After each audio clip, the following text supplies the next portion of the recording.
we are working through lots of computering things, so we're just gonna keep this running for a little bit and let folks talk and chat as we do what regular real life Dungeons and Dragons is like, which is the struggle bus of getting everybody to the table, even when we're in the ethereal plane of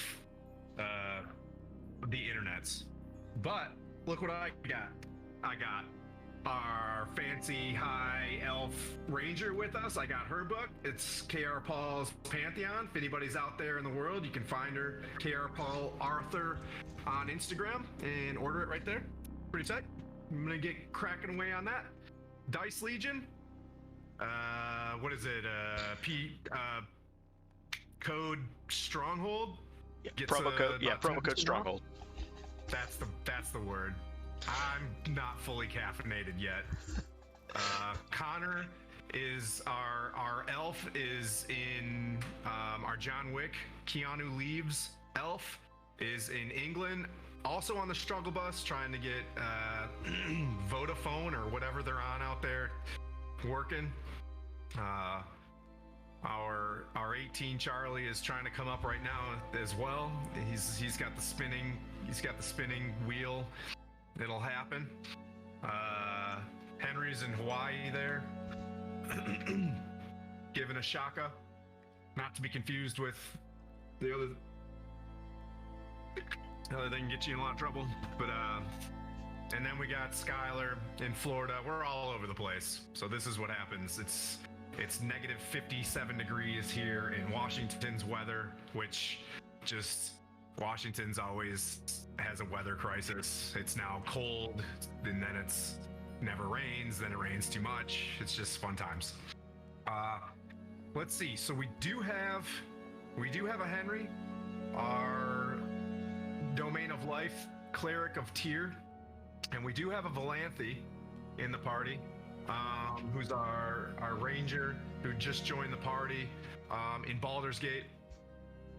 They went downstairs and they were on a quest in Baldur's Gate to see where all these murders were happening, and then they go down into this there's like 4 dukes that run Baldur's Gate. One of them is up to no good, and they figure out where the Vanthampur, I can never say him, the Vanthampur family. So they go and they check out the Vanthampur family's villa. They super sleuth and Scooby-Doo the place for a little bit, and then they find that it's got like a seedy underground sewer system, because the Vanthampurs ran the sewer systems for Baldur's Gate. They were like waste management or something. It's always corrupt, just saying. So they go down into the storage area, and then they find this like complex, and it ends up being like super unholy. If you look at our map, can we bring up the share screen mappy thingy? Yeah. I'll try to do. So check this out, guys. I've advanced to level 3. Now you guys have a little interactive map. So if you guys remember, decides to come up. Is it on? Is it on there? It's trying. We're trying. Okay. No worries. I'm a bit rushy. No, there's a corgi. So, anyways, the party, they're super sleuthing through this underground sewer system / dungeon.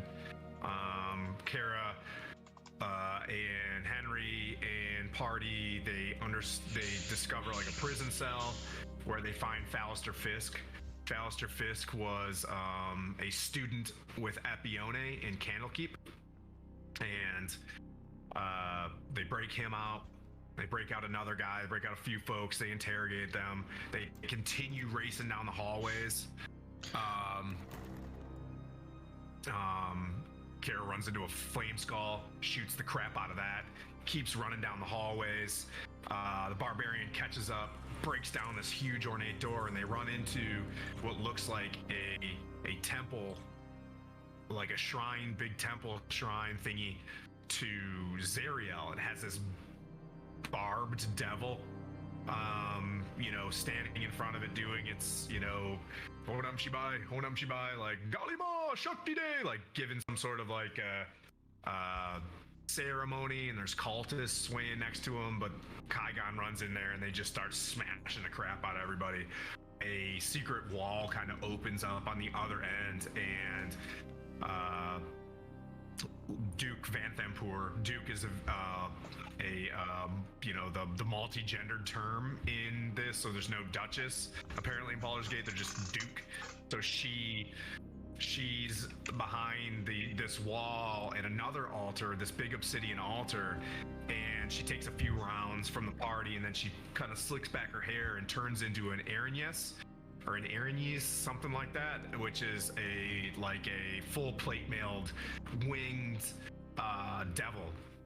And you guys notice that it ends up being Sanasil Morja. Manu runs across, does full turtling, runs straight to her, grapples her, I think he crits her a couple times, and she eventually grabs something around her neck and starts to shift out, grabs Manu and looks at the party and is like, "I'll see you in hell." And Manu failed his grapple check and gets sucked into this portal with her that's just clearly going to hell. She summons another Aranyes at the same time in front of Kaigon. That guy elects to portal shift out as well, and Kaigon just latches onto him, and they both just disappear in front of the party. So 450 some odd hit points just left the party. All at once.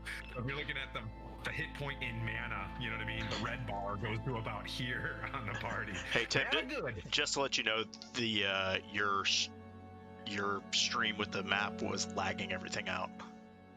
Was it? Do I need to turn it off? Yeah, turn it off, turn it back on. Okay. We'll see if that works. Streaming. I'll give a happy face. I want to give that a frowny face later. All right. And I'll come back up. Let's try to share my screen again.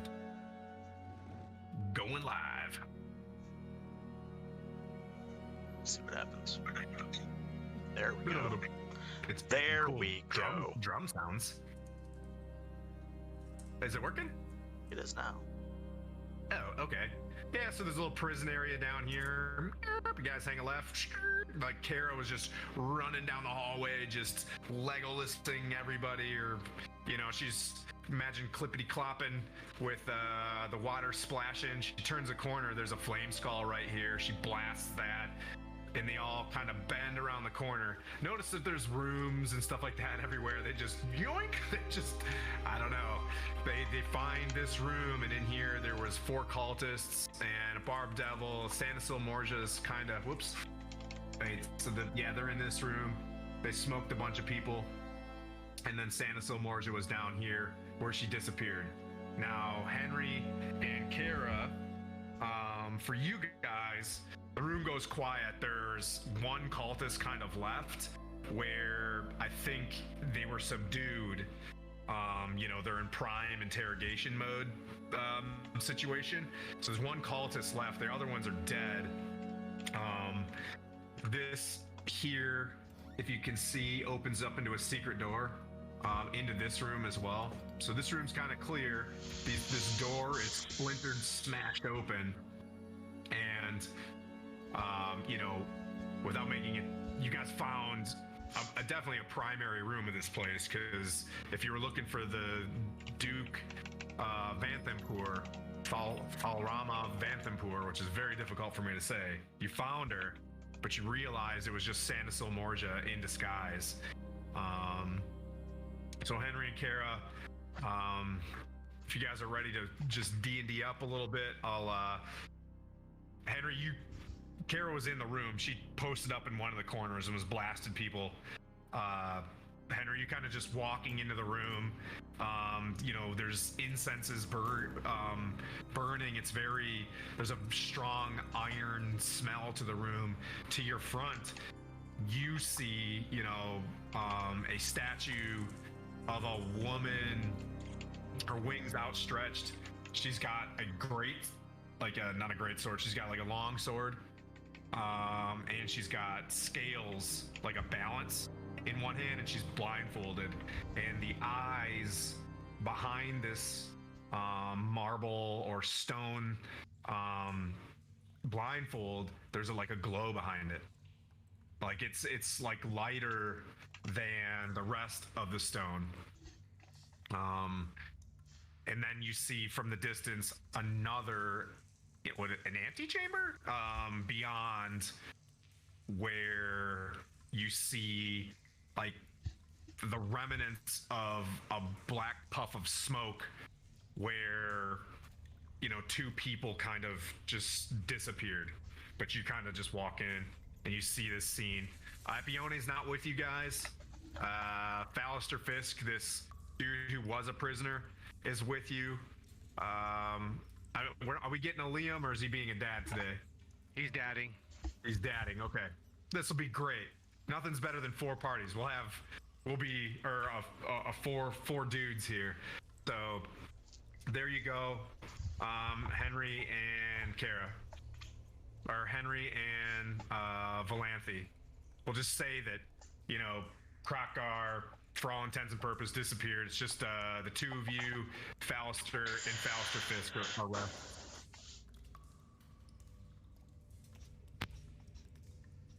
Well, hell, where'd they go? Movie magic. They were there. Like, poof, they're gone. Oh my god.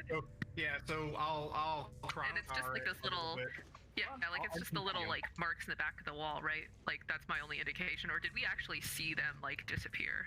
You saw them disappear. You okay, saw so I do know. The 2 massive barbarian guys latch onto these devil knight things and just poof, disappeared. It seemed willing. Like you get the idea that Manu's yoinked out, and that Kaigon had used his barbarian intuition and just tried to go with his buddy and got yoinked out as well. But now you guys are just kind of sitting there. It's quiet, and there's a shuddering, frail cultist. He's been wounded. He's his daggers are on the ground, and he's kind of just chilling there.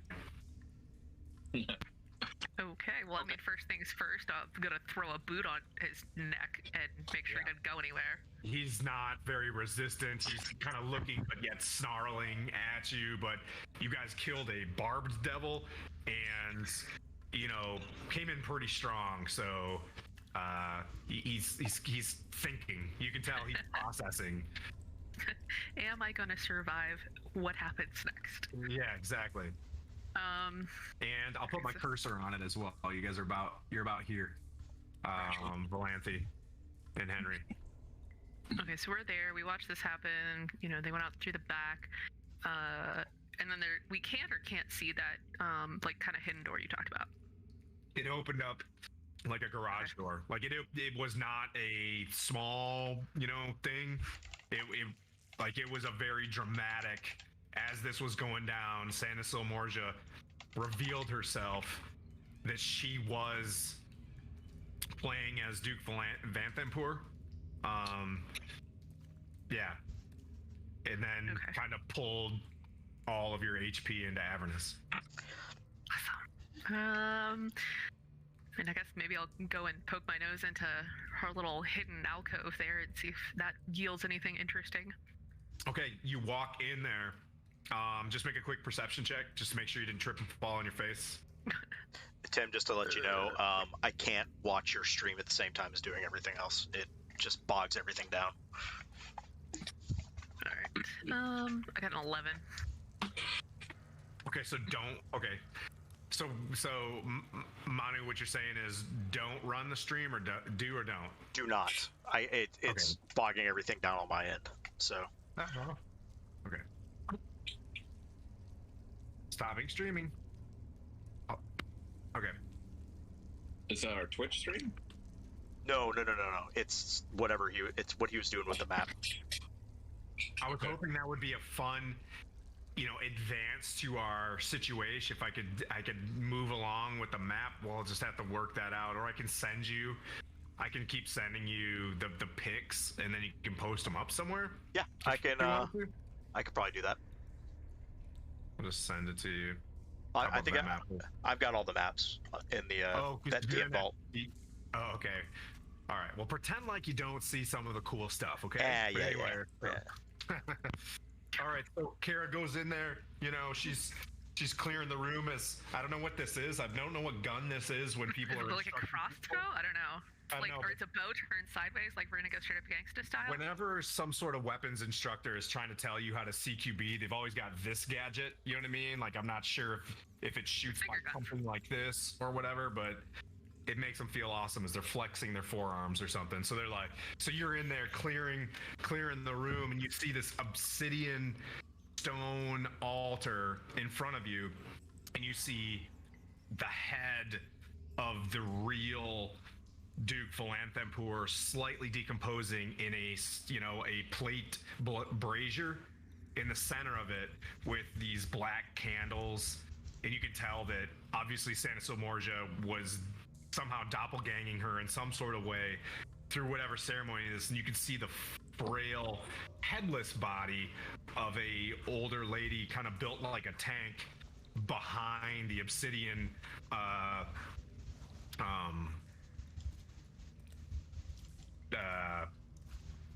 altar, where she obviously has kept her hidden from everybody. But other than that, that room looks rather empty. There's not like a summoning circle or anything like that. You said you got an 11? Yeah. Yeah. Yep. It looks, with an 11, I'll do the DM thing. It looks kind of like a room, and you can see with an 11 that there's a whole body laying there. Okay. Well, so I'm kind of new to town. Like, I came in looking for other murderers or attempted murderers. Clearly, y'all got a whole lot of other murder going on. Can y'all identify this body? Is this the one you're looking for? Also, I have with me, right? So, Yeah, Henry's track. Yeah. If this is Santa Silmorgia's handiwork, she's not nice. She's kind of a bitch. So, yeah, I'm not a fan. I'm immediately on edge because of our history. She's. Do you want me to do insight check for this, Tim? Like, Sure. wisdom Like, check? depends on what you're trying to do. Are you trying to assess the? So there's two different rooms. There's the smaller room, like a little antechamber place where the Santa Silmorgia was hiding and ominously revealed herself. And then there's the temple room with the glowing statue situation. I'm more interested in the glowing statue situation. Yeah, so go ahead and either you can do a perception check or an investigation. So, as I always say, like, if you're higher in wisdom, do a perception check and you'll perceive what you're investigating. Yes. So 19. Oh yeah. So you're looking at this, and what languages do you speak? Got Dwarvish. Oh, yeah. So you notice that there's some etched writing somewhere. You don't speak Infernal, do you? I do not. But That's not beyond. So Fallister Fisk does, and he's with you. So you get a pretty high wisdom check, right, as you're looking through this thing, and you see some writing up on the wall, and you kind of look back, and you know that it's Infernal based on talking to Epione all the time, and she's reading it and studying it, and Fallister Fisk's like, hey, I know what that says. It says that which falls will rise again. And as soon as you hear that term, that's what, when you guys were having your visions, when you're in Elturel and things like that, that's what that voice, that strong, powerful female voice that echoed through the high hall of Elturel, that was like, in a very, very powerful, ominous voice, and you see that. You also notice to your front, you feel a little wind from the antechamber.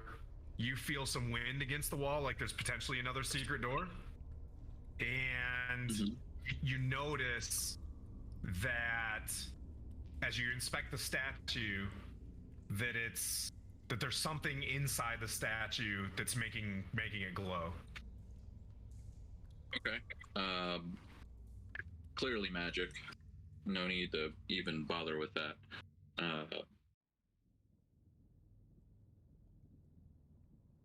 I don't know how to ask this. Oh, and you know that it's Zariel. You know that angel is Zariel. So you notice that when you went through the previous sewers, everybody was servants of Baal, Bane, and Miracle, right? Yeah. Murder, Tyrant, and Bones guy. There were 3 different types of cultists called the Dead Three. This doesn't add up because Zariel, right, is the Archduchess. You know, Fauster Fisk is like, that's Zariel, you know, like she's the Archduchess of Avernus. She's the ruler of the first level of hell. But this is angelic. This is her angelic form, not her devil form. Am I able to piece together all of this? Like, what I mean is, I'm able to tell that it's going this way, right? Or the deities that are being portrayed here are clearly not what we're used to. And I guess what I'm asking is, can I start putting together that Sanderson is behind all of this? Yeah. Does that make sense? Yeah, she's involved. In between. Yeah, she's been involved with helping drive this scenario to get where it's at right now. She's obviously part of it. She used to be a vampire, right? And her goals are probably to become more powerful of a evil entity, wherever that takes her. Again. Yeah. Okay. So I will share what I know with Kara. We need to be looking for something. If you watched Manu get zapped out of here and Kaigon, there's got to be a portal. Knowing Manu, he found the fucking portal or something. You get the idea that she left with a device. Like that teleported out via her own machinations. There's not there could be a portal somewhere, right? Absolutely. But it's not in this room. We're not getting out of here easy to follow them, right? Yeah, like we'd have to have a device like it. Fauster Fisk is with you guys, and you know that. I'll tell you. So let me get you caught up. You were looking for 2 things: the Shield of the Hidden Lord, and you were looking for the Infernal Puzzle Box. You guys have the Infernal Puzzle Box. You guys found it on that dude that was like Graham Wormtongue or whatever his name was. The son that was upstairs. Oh, the guy I've demolished. Yep. And you did give that back, did you not? I did. I think I gave it to Epione. Okay. That's right, because Epione's like, give that to me. Yeah. Okay, good. Woo, because that would have sucked. Anyways, so Fauster Fisk gives you the idea that Silvira, give me, they did, her name is, and do I write it down? Of course I did. Elthrel, Candlekeep. Silvira Savicus, the Dean of Students of Infernal Studies in Candlekeep. She's the one that you guys will eventually have to take this stuff to so she can analyze it, right? Fauster Fisk is like the scout archaeologist that she sends out. Epione was also, she went through the 1-year University of Phoenix crash course in Infernal Studies at Candlekeep, got her honorary master's degree of Infernal Studies, and then came back. Unfortunately, she's sleep running. She'll be awake here soon. But you guys have enough to know, like you're the Archbishop of Waterdeep, right? You have an idea of infernal stuff as well. You know that what Sanasil was an Arrhenius, which is a pretty high level devil, but not as high as like a pit fiend. You know what I mean? Not as high as what Zariel is, right? But she seems like a lieutenant. Lieutenant in the terms of, fantasy, not lieutenant as in the United States military structure, which is you're a very valuable resource to us. We love you, but yeah. Now go get me some coffee and fill up the snack bar. It's you know what I mean? Like a higher level in the situation. Not a foot soldier type. Right. Lieutenants are important people too. I love them. Yeah. We gotta find the way. We gotta find whatever device it is that she's using to go in between. If we were looking for that shield and we didn't find the shield, that should be our priority. Yeah. Falcopus is like, if we can just continue on, and keep exploring here. I know that we were searching for Fabius Krieg, that we found that we knew that he was being held here. That's the rumor. That he was held captive by the Vanthampurs, or he was at least staying here. But if we can take these devices to Candlekeep, Silvira can get us there. She can get us to the Avernus. We can get to your friends, but we need more evidence. All right. Lead the way then. Unless you got a better idea. Falcopus is no like, choice, no, thank you. He's like a level 1 fucking wizard. he places his hand on the back of Valanthe. You know what I mean? Like go ahead, Valanthe. It's been a minute. You guys are searching around. Go ahead and make another perception check or investigation, whatever you decide. Alright, I'm doing perception because my wisdom is pretty good. And 13. Okay, so I'm lying. My dice hate me today. no, it's okay. But you're not really picking this thing up. But your falcon, excuse me, blue in color, is Oh my god, dude. you didn't describe it, so I did. So noted. It's kind of tap and giving you whatever signs you decide that there's something on this wall that yeah, there you go, nice.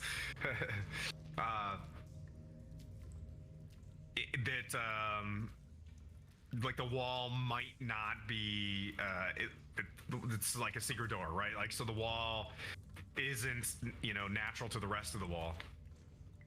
All right, I'm gonna Tony Stark going up to it like, ooh, please be a secret door. Yeah.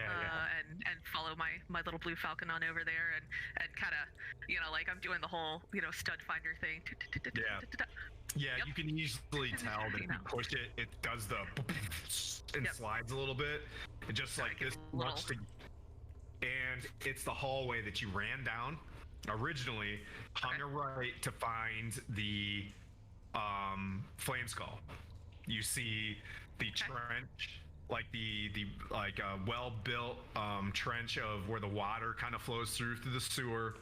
And it's a little bit pungent of the poo-poos and the pee-pees of the Baldur's Gate, but there's incenses against the wall to kind of to combat that. But you can see all the way down that where you turned right for the flame skull, it continues down. There's a brazier lit to light the hallway a little bit, and you see a couple doors, like another double door off to the left beyond where you turned right. So if you'd have kept on, there's another set of doors. Okay. I think I'm gonna sort of step out into the hallway, a little bit of low ready going on with my bow. And kind of give it a look-see, and then turn back to Henry and be like, "Hey, dude, you want to go check this out, or see where this goes?" Krokgar will pull rear security, right? So he's NPCing right now. He's just kind of like swaying and doing rear security stuff, just taking all the paintballs. So yeah, if you get outside, Henry, you're pulling center of the formation, and go ahead and you can either make a perception check or just truck it down the hallway until you decide to stop. But with your passive perception, you're hearing multiple footsteps going in the opposite direction on the other side of the hallway, right? So you know how like when you turned right and you doubled back, the sewer system kind of runs in an H, right? So it goes like they're parallel to each other, and then there was that connecting hallway, right? And in the center was where the main temple room was. You guys are headed down this hallway towards those other double doors or whatever. You hear footsteps. You hear footsteps like egressing out the back, right? So you're hearing like. Okay. Sorry, let's the map pulled up. So like go. So my ranger friend, is it obvious like this is her jam, like pursuit? She's got a whole falcon, man. Go, Yeah. do some ranger shit. Yeah. Whatever. There's something leaving me to find out what. UAS. Yeah. yeah, me and the little blue falcon, kind of, we're proceeding down the hall, giving it a look, listen, stop, because I'm looking at the chart, not the chart, the map, and kind of like every so often, like give him a little like, okay, we're good. Oh, cool. Yeah. So you guys, if we break that thing into a keypad, you guys are in, a six-digit keypad, 1, 2, 3, 4. You guys are about 5, right? Heading to 4, where. So I can't really use a mouse on that thing, but you see that there's a square-shaped room that's on the bottom, on the southwest. That's kind of where you see that other door. Okay. That's the nearest. I'm not trying to lead you anywhere. I'm saying that's the nearest door. Yeah. So I'm gonna let's see. Yeah, I don't actually see a door to some of these. Or maybe I do. They're like little tiny doors, but yeah. So I'm gonna proceed down to 1, 2, 3, 4, 5, 7.7 on the keypad. Yeah. That one room in there, and kind of give it a look. You may roll perception. Yeah. So you get up against the door, kind of listening. Yeah. Yeah, and I take it the door's closed. Yes, ma'am. Okay, so I've kind of got a ear to the door. Of course, the Falcon's got better hearing than me, so the Falcon's going to be listening in as well. And let's see what we got on perception. 10. Wow, I'm going to fill out the physical dice at this point. Yeah. So the door, yes. So with your perception check, the blue Falcon goes against the door to try to listen and just hits the door. Damn it! I mean, you can give an assist if you want. You see what she's doing. You can. Okay. So, at the risk of doing something fun, it's like, I was like, lady, your bird sucks. Weren't wrong. I'm gonna open up the old gray bag of when we tricks. first started using Slater kept rolling 1s on everything. But yeah, it's all good. See, and last week the digital dice worked better than my physical dice, so like apparently I'm on a swap we don't today. digital dice. I know. You're cooked. It's okay. I have my whole little thing, my rolling maps out and everything. So. Ooh. Yeah, my rolling map has a diagram of a Glock on it. A clock? A diagram of a clock? No, a Glock. It's a different kind of map, my friend. Yeah, so the door seems locked. Also. All right. So I'm opening up the gray bag of tricks, and I pull out a dire wolf. Okie dokie. Like, big ass dog, sitting there. All right. Do some of that dog shit. Go chase, pursue, or whatever the case, because I can control them, right? Yep.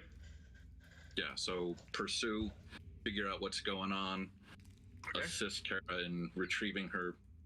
Dog just runs up, and it's pointing at the door like there might be some, it smells things everywhere, but okay, it just gets there. All right.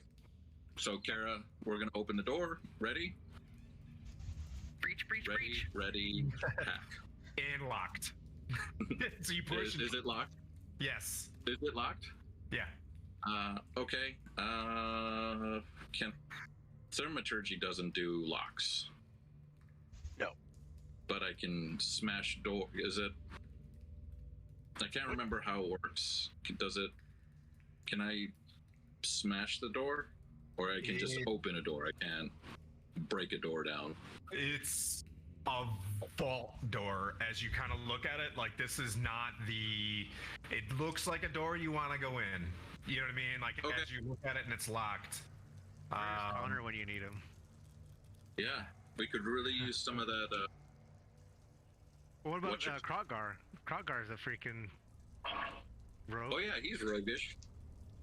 Can we have He's someone gonna roll roleplay up our there, and he's gonna try to roll with advantage on this lockpick. Oh. Gets in there with his Skyrim tools, you know, with the two, remember the two little things that so annoying. Like you have 900 lockpicks in your, I don't know, it just bugs me. Yeah. So it's like, boop, and it opens. Then he kind of stands back, and you guys said that you wanted to open it up. So, you know, you open it up, you said, you know, breach or whatever. The room contains 4 wooden tables with 2 small wooden coffers atop each one. Hanging on the wall opposite the door is a beautiful golden shield. Standing in the front of a shield is an old man in plain garments carrying a lit candlestick. As he turns to face the door, you see his shadow on the far wall doesn't match his form, but appears to be the shadow of a pudgy, horned fiend with small wings. Before you, have you seen this man before? You see Thavius Krieg. Oh, courage and sacrifice as he holds his hands together. Henry, you've come. Thank you, God. Oh boy. And you can see like he's, you know, wincing his eyes really hard to get a tear to come out. All right, knock off the dramatics, dude. What the hell is going on? How did Sandus The Phantom Poors have locked me in here. They've tricked me.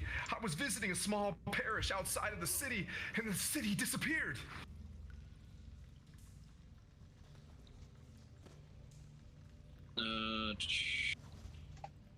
I'm gonna halo up because I have a halo now.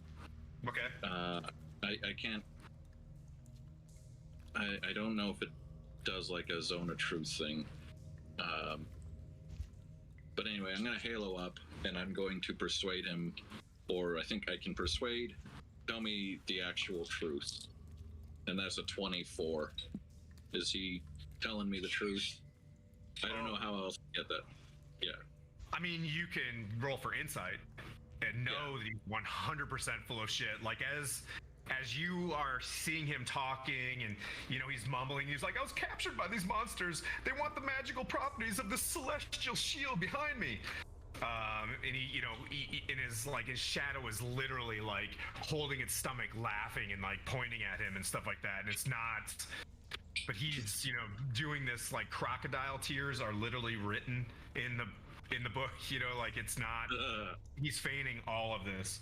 There's a little bit of treasure in there, but Valanthe, as you walk in, you hear in the back of your mind, "I am the Hidden Lord," and you feel it coming from this golden shield. And if you want to, you can. There's a shield in the pictures, Manu. If you wanna throw that out, I'll pop that up. but you hear in a very like strong, almost like Optimus Prime kind of voice, like, "I am the Hidden Lord, a celestial being that will aid you in your journey. I will return with you to Elturel, bring me to Candlekeep, and free me in the Avernus." So the shield is telling me to take it with me. Henry cannot hear this. Hey, Henry, friend. Do shields normally talk to you? By the way. In my experience, inanimate objects typically don't talk unless there's something going on. If it's talking to you, what's it saying? So the dude in the shield here wants me to take it with me, and I just don't trust that. Ballister Fisk like scrambles in. He's like, "That's it. He's like, "That's it."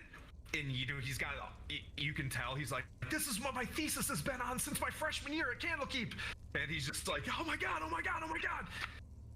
He's like, we don't know what anything is about that thing, but we know that some sort of celestial being has been entrapped inside of it." I'm gonna pop Fisk right in the nose. Because not Fisk, the guy that's lying to me.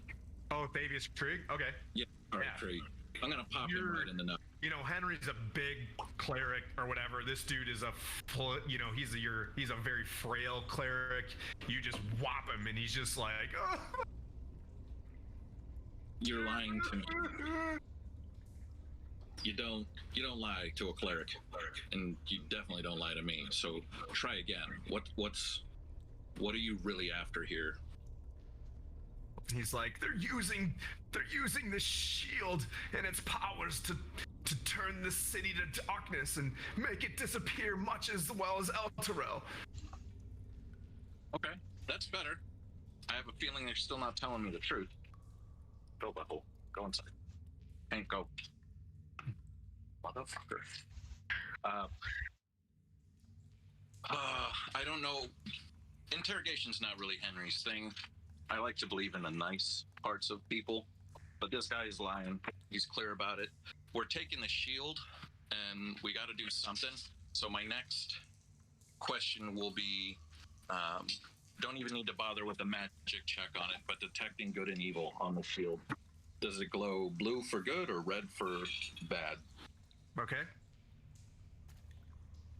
So if you look at the shield, there's a celestial being, it says, trapped inside of it. When you roll for good and evil in this thing seems, the shield itself, which is the power of whatever's holding whatever in this thing, is red. Okay. So it's clearly laid bad. Dispelling and it's pretty beyond your level of, tampering. This is, and you're familiar with Candlekeep in terms of a place of knowledge. Like, you're getting the idea that the archmages, the super Harvard, Yale, Brown, like, take it to the Ivy League, area, and they'll be able to dissect this thing. If you take it to Rand, they'll square it away. Okay. Then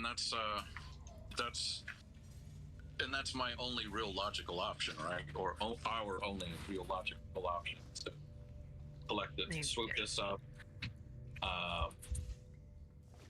I'm gonna tell Krieg he's coming with us, and Fisk. What else have we not seen yet? Where do we? Everything that he says, I could go on and on and on, but everything he says, he's convinced with his story, and his story is not lining up. It just goes on and on and on to the point where you would want to wring his neck and make his eyeballs pop out. He would still be sticking to his story that he's been sticking to for decades. Okay. Right? So you're not going to shake him out of this, despite the fact that you can show him his shadow and it's a fiend. So he believes it. You got any thoughts, Kara? Or I got nothing. Yeah. I mean, I guess we scoop it up and take it with us and hope for the best. Can we hold it, away from us? Like, yeah, so you touch it. It's nothing. It's, from your assessment, you touch this thing, you can hold this. It's not something that's going to suck you in or whatever. It already seems like it's got magical powers. It's got defensive powers. It's a strong shield from what you look at. You're not necessarily attuning to it, but as you've, done your, check on this thing, it's something that needs to be studied a little bit further. And it's clearly talking to you in some sort of way, saying that it needs to get to the Avernus to be able to be released. And Fallister Fisk is giving you the Silvira Savicus could probably tell us a little bit more of this. She's more concerned with the puzzle box. But more knowledge could be given in Candlekeep. We'll bag and tag this, and then let's finish out clearing this place as we go. Does that sound like a legit plan forward?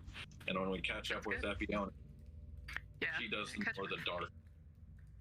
Yeah, catch up with her, get out of this area, and I guess get back on the road to finding your friends. Yeah, Krokdar's behind you, and he's like, gives you he's very soft-spoken. He's, there's not, it seems like the cultists are fleeing. He's like, if we go back through the temple area that we were just in, I found another hidden door in there. Let's go. To the door. Cool. You guys All right. kind of head back. You guys scoop up what you can. You go by. You see the statue of Zariel that's kind of glowing. As I mentioned, it feels like there's something inside there. He pushes against the door, and another hallway kind of appears itself. So if you look at the map where the villa was, there's a little L shape that comes off the temple itself. You go up that. There's a staircase. He brings you up. He opens up this deal, and remember when you guys saw in the stables, there was a stable room that looked different than the others. You guys kind of pop up there. As you pop up and you look out, Krokgar gets like very confident, throws open the hatch, stands up, and kind of waves you up. You guys start hearing plate-mailed feet like moving around and clearing the inside of the Van Thampur villa, right? And you see cultists like hog-tied and tied behind their back with their head, they're on their knees with their head down. You see the gates opening as like flaming fists are pouring in. Captain Zodge is looking over his shoulder, kind of running into the place. And you see a full plate mail woman marching in. And she's got like a gray streak of hair. You've seen her before, Henry. This is Captain Portier. She was the leader for Ravengard for the battle at the Well of Dragons. And you overhear her like pointing at Captain Zodge and giving a quick, hang on, let me read this from the book before I get too ahead of myself.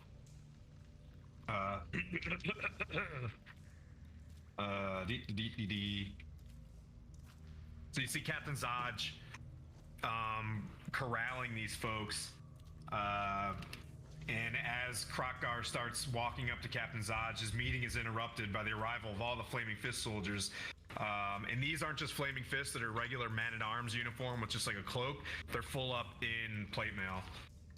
From behind the wall of swords, steel steps and an armored woman with a white cloak and graying hair. Are these the maniacs who stirred up every nest of rats in God's forsaken city? Or in this God-forsaken city? You hear him just like, Commander Portier! I was told you wouldn't be in Baldur's Gate for at least another 10 days. And she's like, that's what the city's government wanted you to think, Captain. She replies, turning to you, she says, I trust you've been amply compensated. And she kind of walks up, and just stands before you, and she just looks at the Van Thampur. So the Portier family is also one of the dukes, and you can tell, like, she's probably going to come up on them being reduced, right? Like, imagine politics. One of the senators gets, like, yoinked, and she's like the daughter of one of the dukes. But she kind of walks in. You can tell they're arresting a lot of these cultists. Words. She's very grateful to what you guys have done, and you guys are at the center entourage as this scene kind of changes.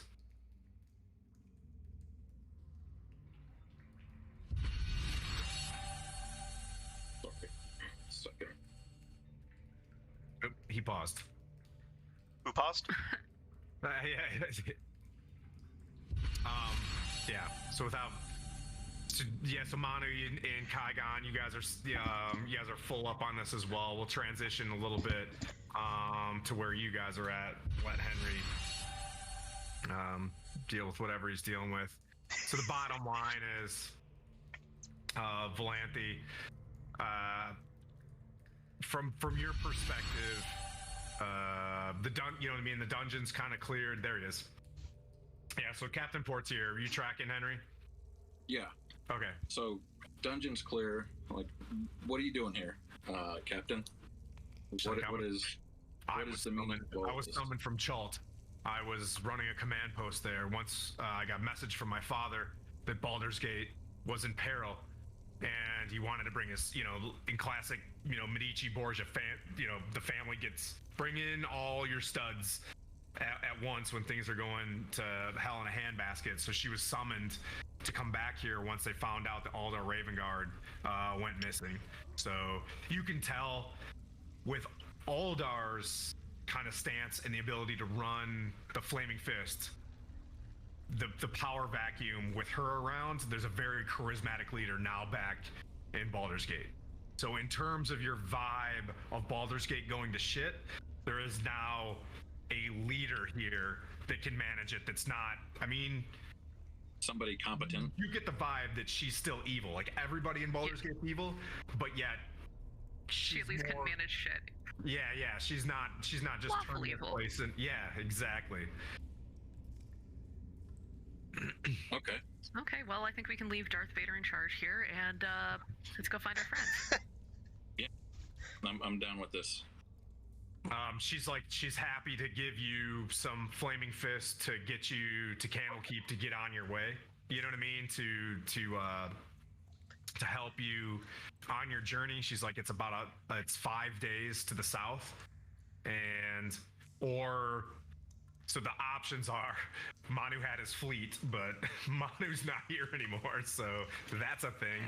But you can happily take the trail. Yeah. Well. Yeah. I don't think we really have a choice. Rhea Mantlehorn's there as well, and she can get you some Hell Riders to escort you. But her people are outside the city. If you guys elect to kind of push down that path,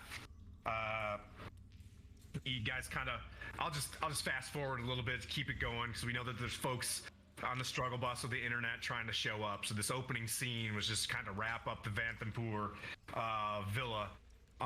You guys collect all your gear. You move through the thin streets of Baldur's Gate.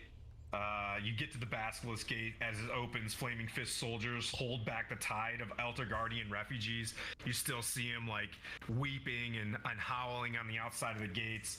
You cut a path through these wretched souls whose wails intensify at the Basilisk Gates as it closes behind you.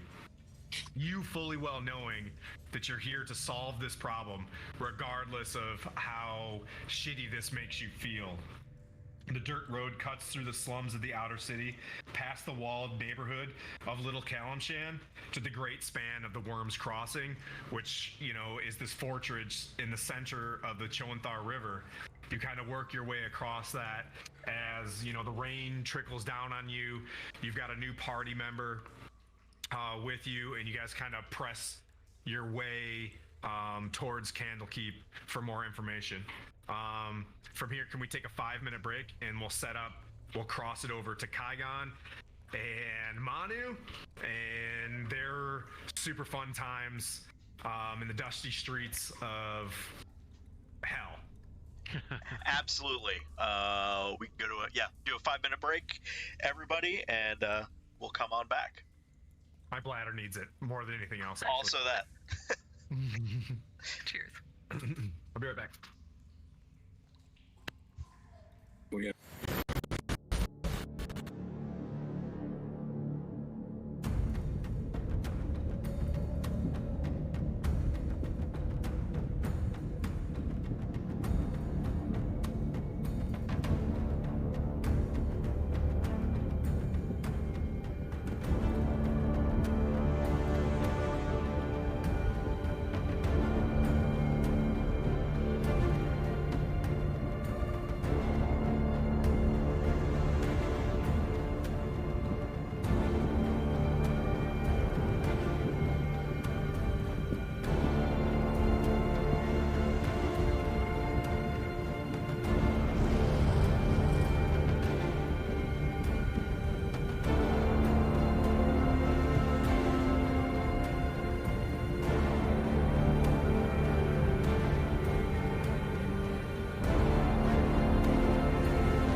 And Yeah. we're back. So this is the spicy fun part that I've had to come together because you guys split the party. So the fun part about this is the fact that you guys are OP in the first place, running regular Avernus. But since you guys now just gave me the brilliant idea, so like when in doubt, let your PCs run your campaign for you. Now that you guys are by yourself, we've got a great way of multitasking our way through a perfect scenario to split a party in Avernus, and it'll all come together at the very end. But it'll make sense. You'd be like, I know what Tim was thinking. Kaigon and Manu, you latched onto Sanderso Morja as you did, and you're just like, oh yeah, you're not going away. Like every time you see Resmir or Sanderso Morja, from my opinion, you go hog wild. But that's 100% again, true. she clutches what you remember. Remember Petey had the red ruby? Right? I have that. I have his red ruby in. Yeah. It's like a bloodstone or a red ruby. It's the same kind of object. She clutches, grabs onto you, like, I'll see you in hell, to, she's pointing at, whoever in the party, and you go with her. Like, for whatever reason, whoopsie daisy, you get pulled in, and Kaigon, on the other Airnyes, full plate clunking, like this thing has a sick looking lance. It's about to come down on you, and it looks over its shoulder and is like, smiles and goes to disappear as well. And you're like, nope. And you go with him. You guys, you Doctor Who it through the and then you find yourself, in this super dusty plain, like, you've been in a sandstorm where the sand just kind of stings against your face, and through movie magic you feel the two plate mailed individuals fly and disappear from where you're at. And then as the dust kind of clears, you see a long street ahead of you. The hot, stinging air assaults your senses. The city street in which you stand is lined with buildings that are crumbling, if not already collapsed. The ground shudders beneath your feet.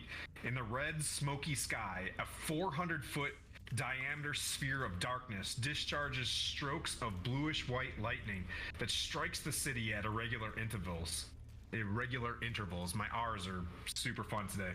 Perched atop a distant bluff overlooking the rest of the city is a crumbling fortress. Now to you guys... Yes, dear. One second. Yes, dear. How can I help you?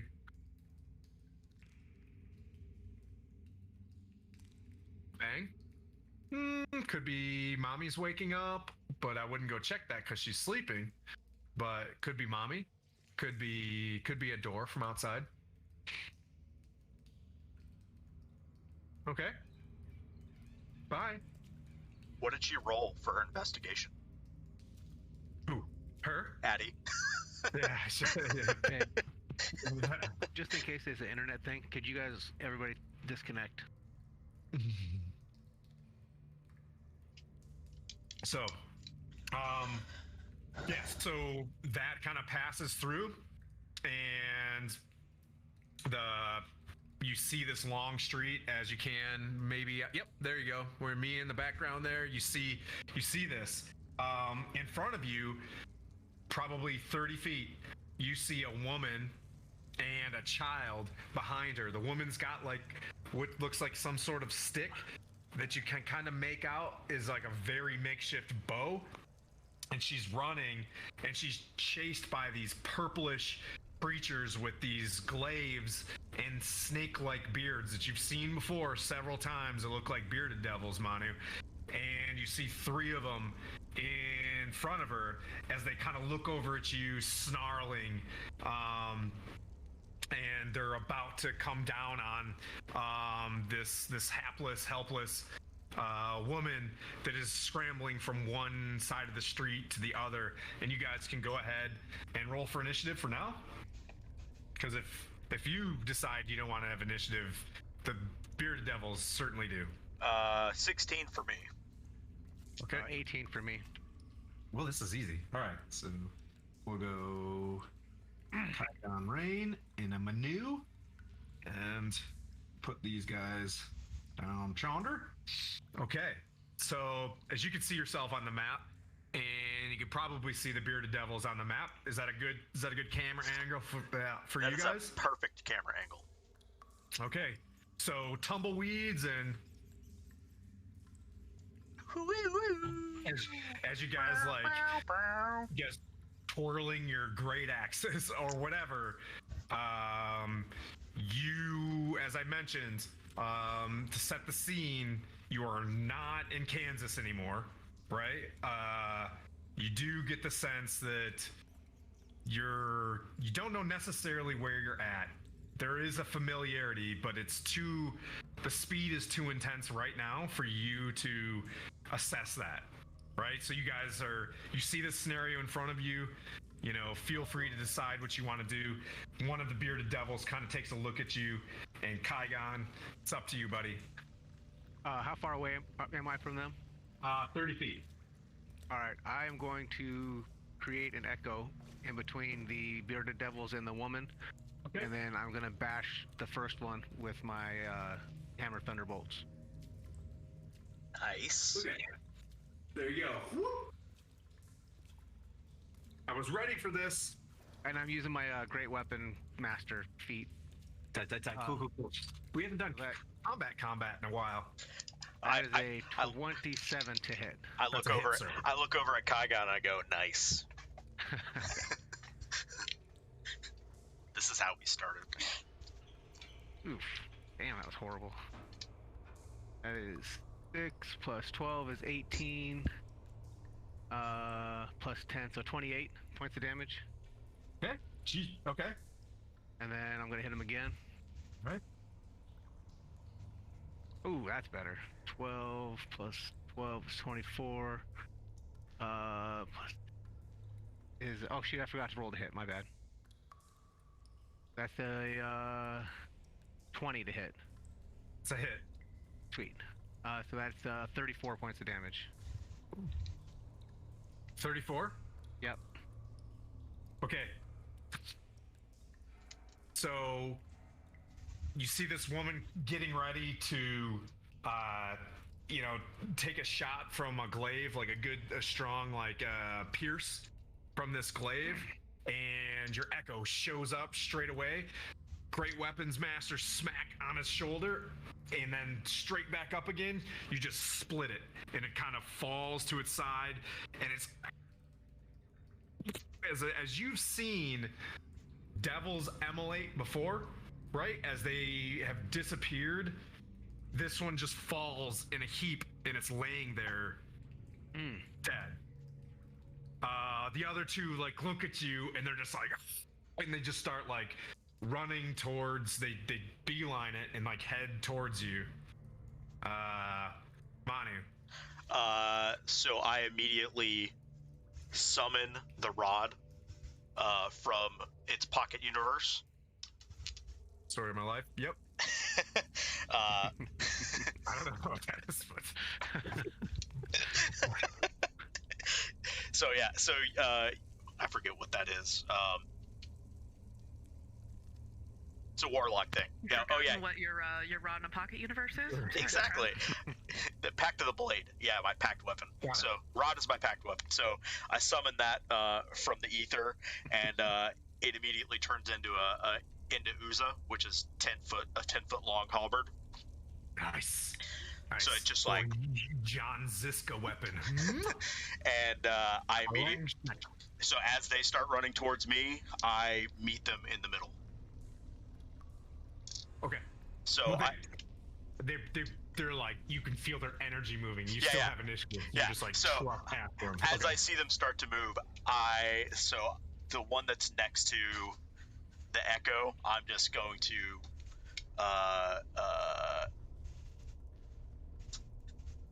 well, yeah, we're just gonna run them through. Okay. You're a barbarian. You don't have to overthink it. Nope, I'm just gonna run him through on the first. Yeah, it's Okay. it's a 10-foot pike basically. So that is a 28 to hit, That's a hit, sir. and I'm also going to rage as I hit him, as I get to him. So he'll take what is that? 3 fire damage. Okay. Let me verify that.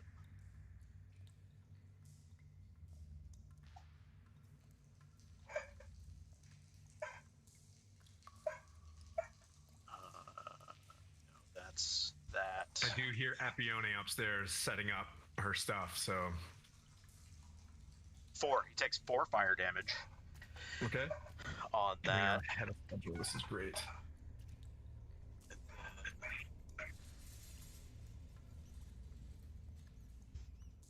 So Valanthe and Henry, just kind of think of your scenario in Vanthampur is a very elaborate introduction to today's scenario to kind of move us ahead. So things will slow down.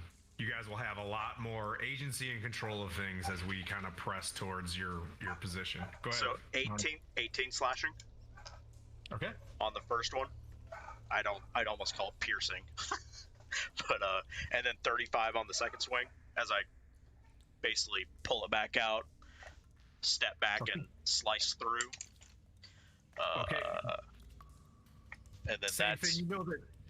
Yeah. So as that's your one hit. All right. So as you do this, that was 18 and 35, correct? no. Or was it 35 to hit. That was or a damage? 35 to hit. Okay. Okay. It's 17 plus 18. Yeah. It's good. So that's another, what was that, 6, 12, 18, 21 slashing. 21 slashing. Okay, so you, as he's coming at you with this glaive to chase down, whoever, you lop one of his arms off and he has to like grip this glaive pretty much at disadvantage, and you see this, red spewing out of this this beast, this fiend in front of you. I look back and I go, Kygon, don't you want to join me? I do. Oh, that's a cool background, Epione. Nice. We got fancy. An apple? Is it an apple? It looks like an apple right next to the camera. It does look like an apple, like a giant apple. Yeah. Oh, there we go. Yeah. Okay. So, yep. So that damage hits, and then that monster with disadvantage now, with what's left of his attack, will take a swing at you. I have a really dark room right now. Oh, that's a crit. Nope, disadvantage, didn't I? So 15 plus. So you lost the crit on that one, which would have been sweet. Does a 20 hit? It does hit. All right. Oh, tight. I have a D10.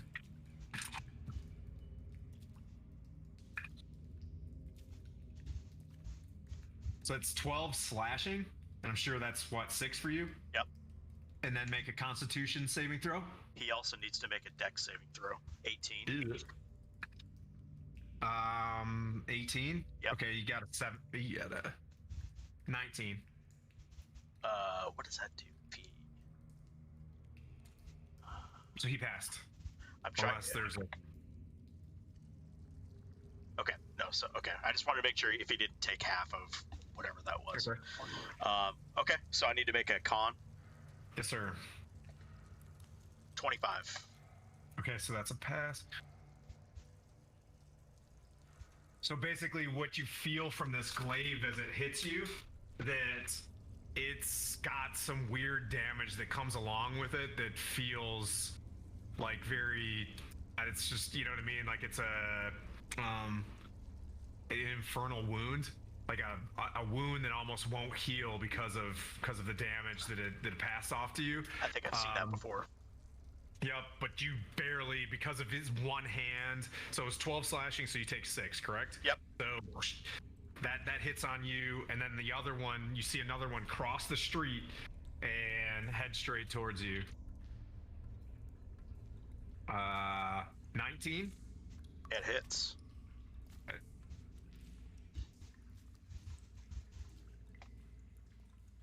And this dude will make 2 attacks. Let's see if the next one hits. 21. That hits too. Yep. All right. So the first one, that's 11, so 5 slashing, and then make that Constitution check again. 22. Okay, that's a pass. And then 9, 5, we'll say 4, another 4 slashing. So it's Okay. 9 to 4 slashing. Do you want to cut it in half? Just give me I don't wanna the confuse number. it. I'll do All right. I'll do the All math. right, so 9 slashing and then make another Constitution check. Do that. 23. Yep, and that's a pass. And then, so as this happens, you see from behind them this, and you've seen it before, a dark horse with flaming mane, hooves that with nails sticking out of it, clomps around the corner, and this black plate mailed, and I said there's a picture in the DM vault. Yep. And it's got this flaming lance, turns another corner, and just starts flying at you, Manu. And it's gonna roll. Son of a bitch.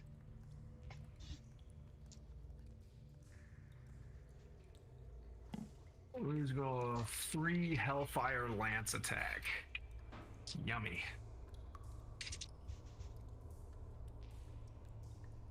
1 hits because a 27 definitely hits. Does an 18 hit? 18 is my armor class. Okay, so 2 of them hit. Ooh, I never get to use a D12. Damn. Somebody's got to Huzzah. use a D12.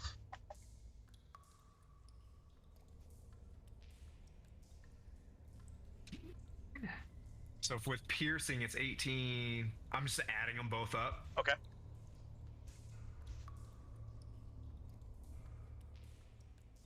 This 28 piercing Okay. plus. Oof. No wonder this says deadly encounter.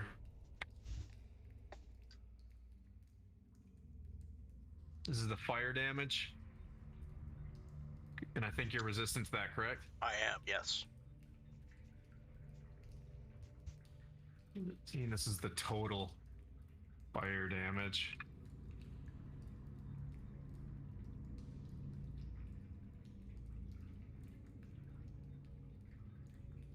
$35 fire damage. God dang.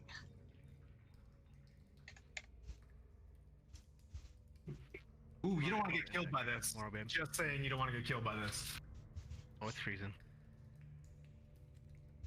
And then it's back to Kygon. All right. Well, I'm gonna start off by raging because those guys are beating up my buddy, and that pisses me off. You also might want to get up near me. Yes, I will. You get Oh, I can't advantage. do that. You get to take advantage of my fire resistance. Okay. So I'll get up shoulder to shoulder with Manu. And how far away is the nearest freaking bearded devil? Don't kill the one that I've already hit. I need to kill Oh, it. you guys are frozen again. Wait for that answer. Yeah, so you're standing in front of the one that is not Seems missing. like it freezes the most on my Don't worry about it. This is real life. So just take okay. your time and let it come back. Yeah, just don't worry. This is the people's Dungeons and Dragons. Hey, Kygon, hit the one that hasn't been hit yet. Epione, welcome. You've got probably 30 minutes if you want to get some breakfast or something like that before, because your party's on the way to Candlekeep. So you've got some time, okay? All right. All right, so I'm shoulder to shoulder with Manu now. I'm going to send my echo to the closest bearded devil that has not been hit yet, and I'm going to give him a little whack. So you are pincering the same guy. So yep. So that bearded devil has not been not been hit. You're going to the clean one. You're on the right hand shoulder. So basically the bearded devil that you're at is the good one. Okay. So yeah, so the my echo. I'm trying to picture. So Manu and I are standing side by side. There's the bearded devil that he already hit in front of him, right? Yeah, is that picture really bad? I can scoot the camera up a little bit. I don't even know what picture you're talking about. The map. And you're frozen again. I'm sorry, it's on Twitch. Yeah, so just for you, let me know when you're back. You good, buddy? Hello. Okay, you're back. Don't worry about it, buddy. Oh, it's pissing me off. You and your echo are front and back to a clean beard devil. Okay. Right? Yeah. Okay. Yeah, that'll work. Yeah, I'll give him a whack with the echo. And that is a 25 to hit. It's a hit. That is 22 points of damage. Okay. And you guys are frozen again. So I'm going to do another attack, assuming that guy's not dead.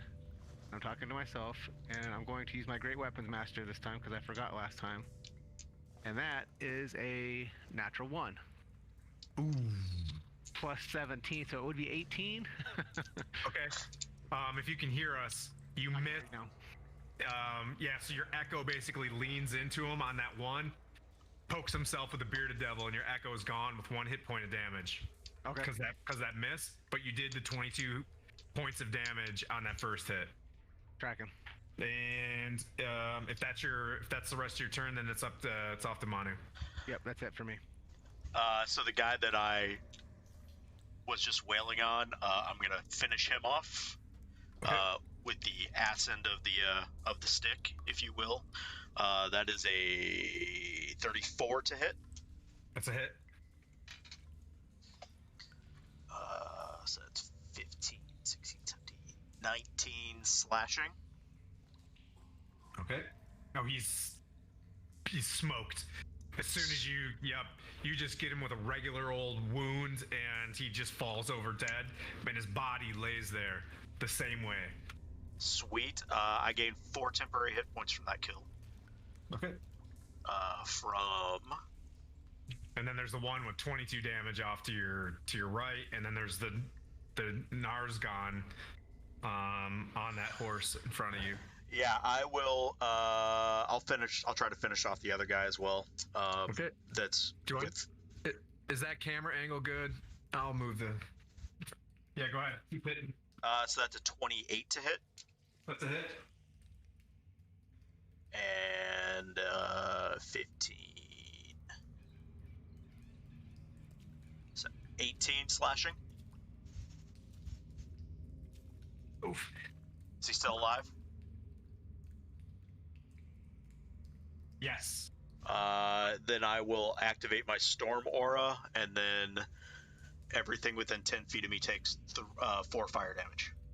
Okay. You see that the fire damage on this thing doesn't seem to, you know what I mean, like do as much damage as anything else, and it kind of registers like, I'm in hell. That makes sense. They're probably slightly resistant to these types of things. Do I take some of that fire damage? Take 2. 2? Okay. You're resistant. Actually, yeah, I'm yeah, you resistant do. to fire. Oh, No, yeah, because you are, I'm 'cause standing you're next near to me. you. Cracking. Okay. Oh, now it's bad guy's turn. So that guy's sitting there. He's gonna take his he swings at you. Manu. Okay, one is I just want to say that's my second crit that I've rolled today. So eventually my dice is gonna start going like really bad. I wish I had these when I was doing Witcher. Let's see. This is the bearded devil, mind you. With its glaive. I should.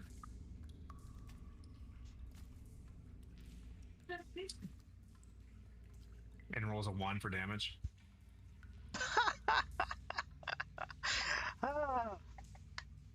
that. So that's 17 slashing. Have him make a Dex 18 save. Yes, sir. Fail. He takes 7 fire damage. Okay. And you notice when the fire bursts, it just kind of flows past him. All of it? Yeah. Yes. Wait. It's the definition of that's immune. Yeah. Wait, this is. I thought you said this was the bearded devil. Bearded devil. Devil. Keyword there. Devil. Like immune to fire damage. Okay, that was different from what you said before. It looked like he was just resistant. So. Yeah, because I was I thought it was resistant, and then I reread the Okay. character sheet. So I gave them the ones that I said was resistant for whatever reason, but then I went back through the next one. Gotcha. And I was like, oops, That's my bad. Well, This can I change like that every- then? Because if I would have recognized the immunity, I would Are have you guys on done the internet right a now? different reaction. Sure, go ahead. So I'll just well, he'll just take a 1d4. Okay. 3 piercing. Okay.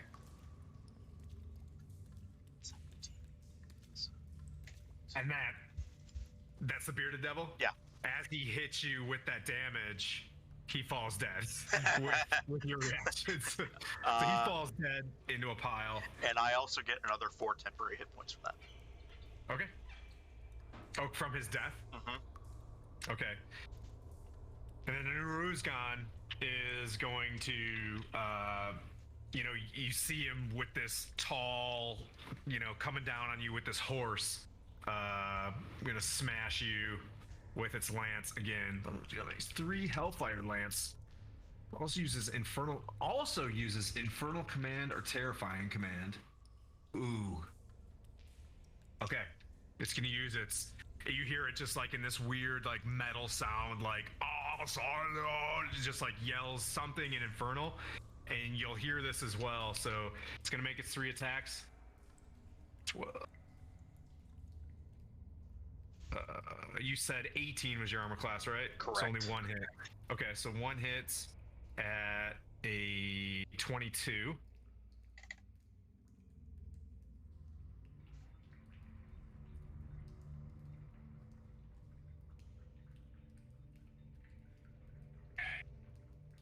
Want that back. Okay, there we go. So, piercing damage from the lance is 13 piercing. I thought you said it was. What was the 22? That was to hit. Oh, that was to hit. Okay. This one. So what was the damage? 13 piercing. Okay. 11 fire. Okay. Also, Kaigon and Manu make a charisma saving throw. Oof.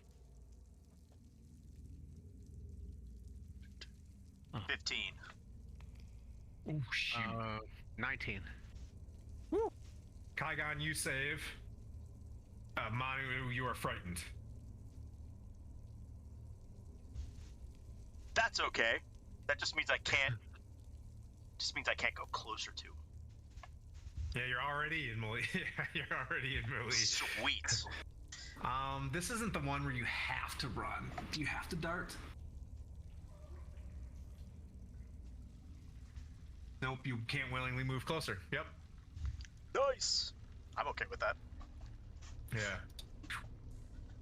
I was like, why is this thing a deadly encounter with 2 over 15s? Okay, it's a powerful creature.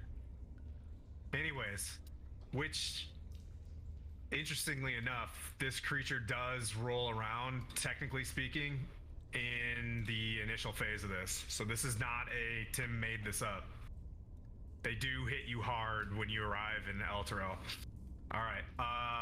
So that just happens. You watch this thing just bash Manu again with this lance, and Kaigon, you're up, buddy. So are we both face to face with the My Little Pony?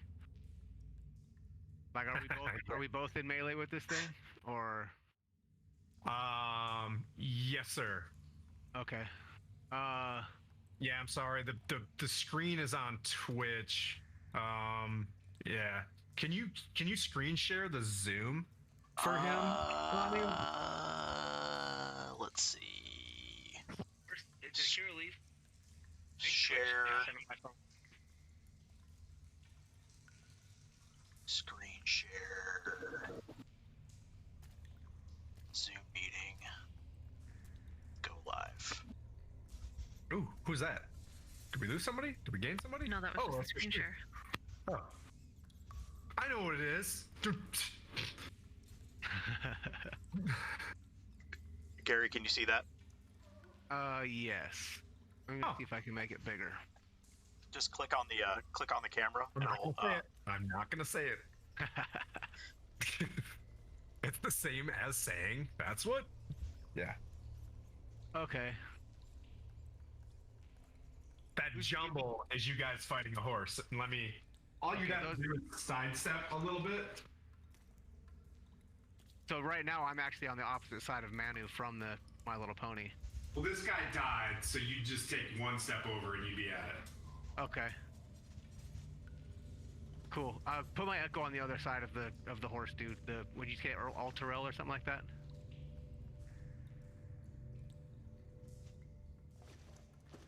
Yep. Okay. Yeah. All right, and I'm gonna hit him myself, not with my echo, and I will. Okay, thank you. Morning, Epione. You sleep good? Oof, that's not good. I don't know what this guy's AC is, so I'm not gonna use Great Weapons Master yet. Okay. And that is a 26 to hit. That's a hit. All right.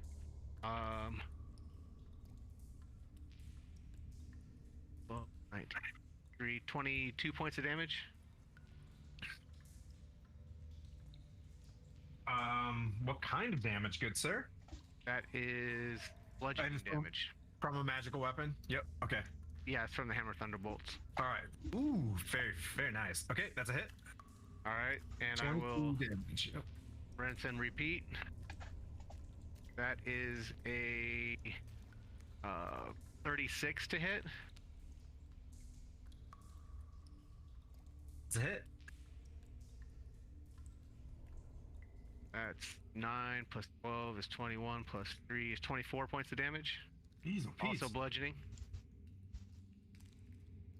Wow. Okay. Good hit. And that's it. That's my turn. Okay, frightened Manu. I'm just gonna hit him. Okay. Reckless. I'm gonna take a step back and just swing Oozer right into him. And that is Damn, I haven't been doing my reckless attacks. How foolish. How foolish. I'm such a rookie. so that's a 30 to hit. And you're froze. So that's a disadvantage, correct, sir? No, it's Frightened creatures have disadvantage on ability checks and attack rolls. So it would be just a regular swing. Yeah. Yeah. Okay. So yeah, 17 plus 18 is 35. Good hit. So that is going to be 15, 20 slashing, and he needs to make a DC 17 Wisdom saving throw. Okay. Fail. He is also frightened. Okay. You're frightened of each other. Conditioned immunity, cannot be frightened. So you see him just like, as he twirls his lance. I don't know. And then, I don't know. That's not very intimidating. Okay, it's like, well, son of a bitch. And I hit him again with a 25. Okay, that's a hit. And he takes another 24 slashing.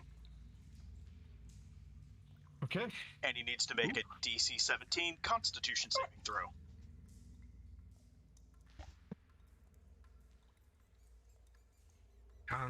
Constitution.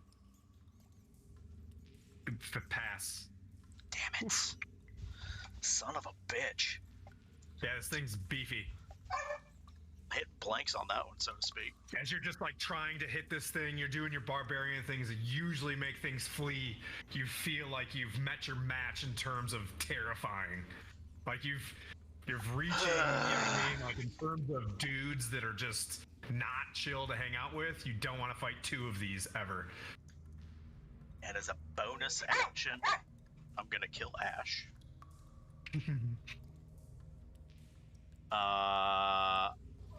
Yeah, let's see what happens here. Turtle Snapper is gonna be plus my strength is 23 to hit. 23, that's a hit. So I'm just gonna bite his ankle. As a bonus action, he'll take 10 piercing. Whoa! Wow, really? Okay. My strength is 10 or is 9 plus 9. I rolled a 1. Okay. You see this thing like get hit, and finally it like rears back with its lance, and you can feel it. Like you see him getting ready to move away from you, and he's gonna just like hit you one more time.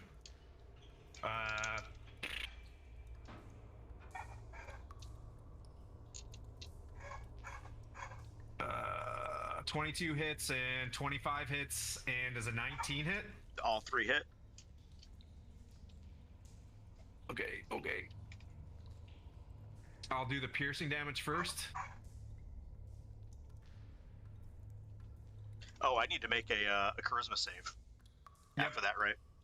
Yep. 17. Pass. Sweet.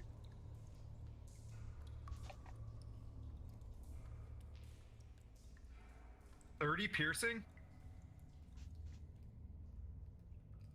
Received.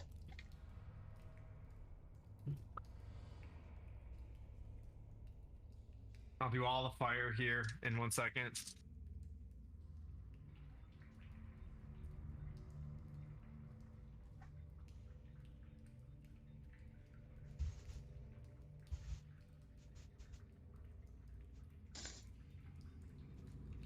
$60 fire. God dang. So he just takes this thing as you hit it in the heel and you bite him, and you feel him almost like come straight out of the stirrup of this infernal attack. He just like, oh, and just like jams this like fire lance into you 3 times. As a reaction, he takes 3 piercing. And he's coming out of the stirrups as this nightmare starts like trying to go into the ethereal plane. And Kaigon, go. I'm gonna stick with oldies but goodies, but I'm gonna use my I am gonna use the Great Weapon Master, and I'm going to attack recklessly. Okay. Oh, 2 12s. Awesome. That's 29 to hit. It's a hit. Oh wait, I got to subtract 5, so 25 to hit, or 24 to hit. It's a hit. Okay. God. All right. That's 14, 15 plus 3 is 18 plus 10, 28 points of damage. And as he's coming out of his stirrups, trying to lean over, you half the top of his body as you see this nightmare disappear into the ethereal plane. And the streets go like quiet. And you can hear like wailing and cracks of lightning as this orb above you guys is going nuts, and you see this long street ahead of you. Manu, you look up, and as you see this fractured fortress across like off in the distance, you recognize the High Hall of Elturel. What the F? So, the black thing crackling is the companion? You can roll for that. Perception... 20. Dirty 20. So the woman next to you latches onto you, and she's just like, "Oh God, thank you so much. There's devils everywhere." Yes, you get the idea based on triangulating that you are in Hell Terrell. I like that. And, yeah, good job, Croyd. Yeah. Epione. Nope, you're not in Candlekeep yet. So Epione and Kara and Henry, be patient. You guys are on your way to Candlekeep right now. Okay, so we'll pick you guys up here in about as soon as they're seen. Kinda. We'll just keep cutscening. Why am I going back to Candlekeep real quick? They found the Infernal Puzzle Box. They found the Shield of the Hidden Lord inside Vanthampur Villa, and you guys decided to take all this stuff back to Silvira to have her analyze what the stuff is and get you guys to Avernus. Okay. I hear Addie. Tell her to close the door. She knows the rule. Yeah. I'm sorry, go ahead, Manu. So so there's the woman is right there next to you with the child, and she's got this makeshift bow. I'm just gonna look at it as like, what happened here? Okay. Flipping pages to your scene. Unwelcomed party. Page 50 through quote 2. Page 53. Quote 2. Moving. She just like she's bursts into tears. Died when the city was drawn into this terrible place.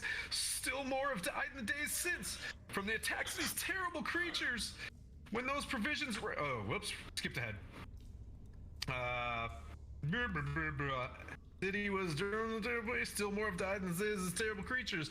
The lack of food and water and the collapse of these buildings has made it impossible for us to survive. Sorry, I had to switch books. I can get you out of here. I'm gonna look at her. It's like, I can get you out of here. Are you willing to? Please. And they basically stand behind you, covering their head from the wind that's like whipping through. She's like, we're trying to find water. So I'm going to pull out my dragon statue and open the magnificent mansion and open the door. Okay. And tell her to go inside, speak to the manager, and she'll be safe there. Okay, so you open up the door, they go in, make a perception check. 15. As soon as you open up the door, it moves 10 feet to the right and flickers. Okay. It holds there for a little bit. You want them to go in? Yeah. Okay, they go in. As soon as they get in, your door is about 30 feet away from you. It just moves. It starts moving. I will catch up to it and grab I'm just turning it back into the dragon. I'll speak the magic word to turn it back into a dragon. They Statue. pop out. Yeah. No, they stay in. They stay in.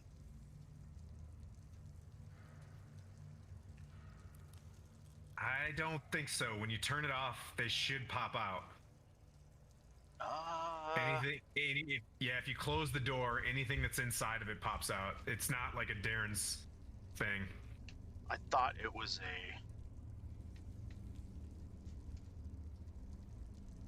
a Dungeons and Dragons. Hold on a second. Go into the rules, everybody. Mord cannons. Mord. Then.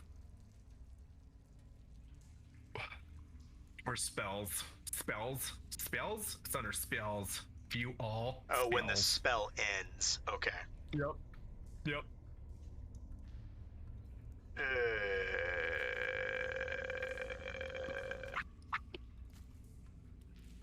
Sorry you're on the struggle bus today, Gary. It's okay.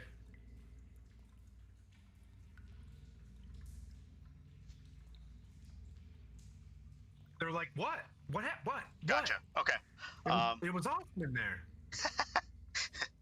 Did you get some water?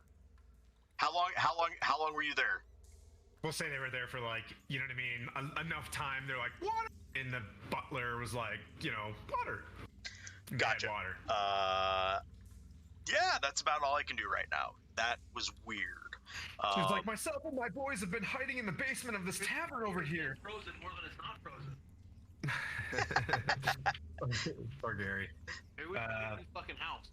That's the problem. The house is fucked up. It's haunted. It's more Canaan's magnificent Kenyan mansion. When those provisions run out, okay, yeah. So they basically described to you that they've just been scrambling for stuff for, you know what I mean, for a while, putting the book down. Gotcha.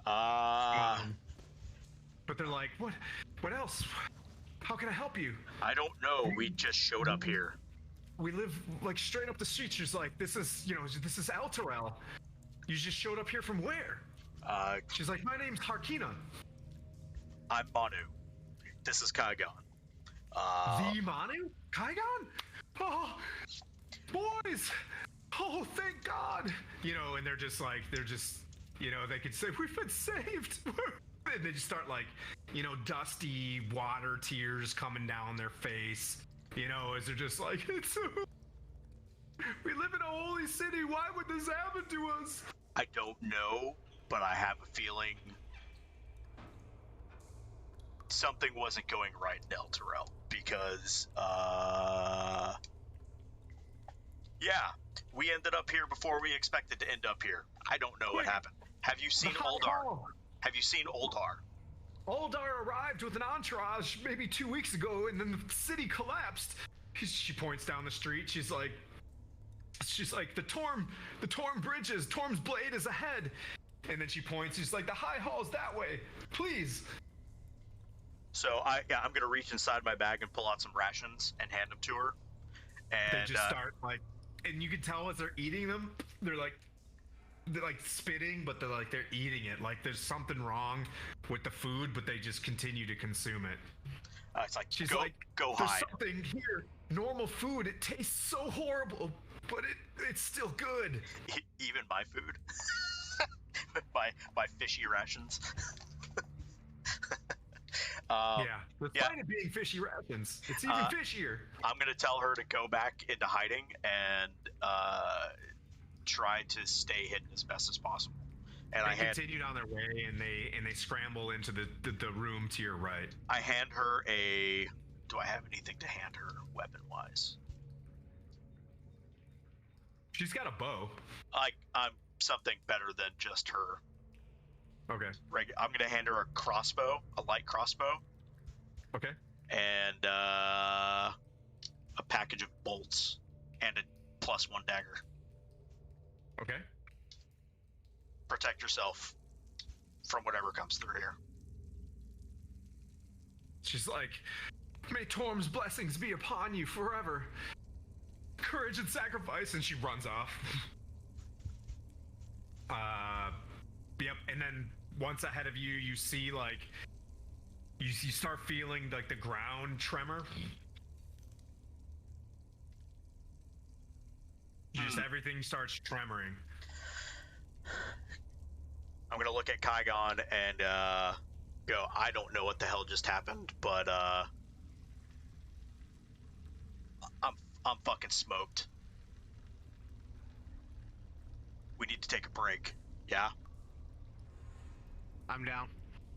Let's do a little bit of snooping, and let's go find a spot to pop open this this mansion and take a break. So I'm gonna move down the. So you said she went inside of a tavern? No, she just went into another abandoned building. So I have a map of El Terrell. If it looks anything similar to what this looks like, I'm gonna try to find the the Two Antlers Tavern, the Two Antlers Inn. So that's probably across the bridge that's in front of you. Yeah, so I'm gonna head that direction and try to get to that tavern, or what okay, so probably was ahead. that tavern. As you move down the street, make a perception check. I'm gonna have the my echo kind of walking in front of us. Okay. 17. As you're walking down the street, you look off to your right and you see a small halfling and a imp kind of floating above it, and the halfling is just like kind of pleading with an imp. You recognize this halfling as the dude that used to run that bread store. That was the like. Oh, the garlic farmer. Yeah. You see Pilster Pebblehook like right there, just like kind of cowering and pleading with an imp. I'm gonna cast Eldritch Blast on the imp. Oh, okay. And that's 4 of them.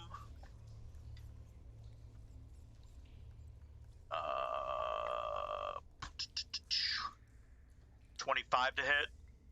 Hit. 14 to hit. Hit. 12 to hit. Hit. And 16 plus 7 is That's a hit. 23. So just roll damage. I actually don't even roll damage. You just like hit this imp, right? They're not exactly, very powerful. It's like it just kind of flies off, and he looks at you and he sees you and he's just like, oh, you're here. And he's like, my family's been hiding in this basement for weeks. What's going on? We don't know. We just got here. He's like, be careful, you can't stay outside for very long, lightning! And he just runs along and just disappears and runs inside of the building. He's like, I was doing anything, you can make contracts with these devils for food! And you see him just like run off. That, Guess he wasn't making a contract with that devil for food. You want a contract with me? He stops and he's like, anything? Do you have anything at all? We're starving. My children are starving. I toss him another ration. Okay. Yeah, he takes it and he like boogies off. You see before you like a small cathedral church or whatever that has collapsed and fallen in front of you. And you see like some people struggling to pull bodies out from underneath it. Hark! What's going on here? You see 2 dwarves just like dragging someone out from underneath the rubble. You need some help here? Yeah, clearly they do. They're struggling really hard. What can I do to help? Or what can we do to help? Probably a strength check or something like that, maybe to drag whoever this is. You see like 2 shield dwarves struggling to pull someone out. Yeah, I'll go to assist him. 19 strength. Yeah, or so you just start 25 pushing boulders athletics. off and stuff. And you can see that they're looking over their head, and you're able to like move some of the boulders off, and they identify themselves as shield dwarves trying to get an acolyte out to get to the high hall. The acolyte's name is Valcora. She's a female cleric of Torm, and she's wounded, and she's like, we've got to get to the high hall. We've got to get everybody to the high hall as quickly as possible. What's going on at the high hall? It's the only place of religious power that's here that may be left. Clearly we're in hell, sir. Well, have a ration and have some food. They just start like nomming on it or whatever. Get along. Go. We're gonna help as many people that we can to get to the high hall until we get to a spot where we can. As you guys start like moving, you start feeling like intense heat and like. Go ahead, both of you make a DC 12. A DC check. Dexterity saving throw. As the ground starts like cracking underneath you. Make a DC dex saving throw, Kygon. 13. That is a 16. Okay.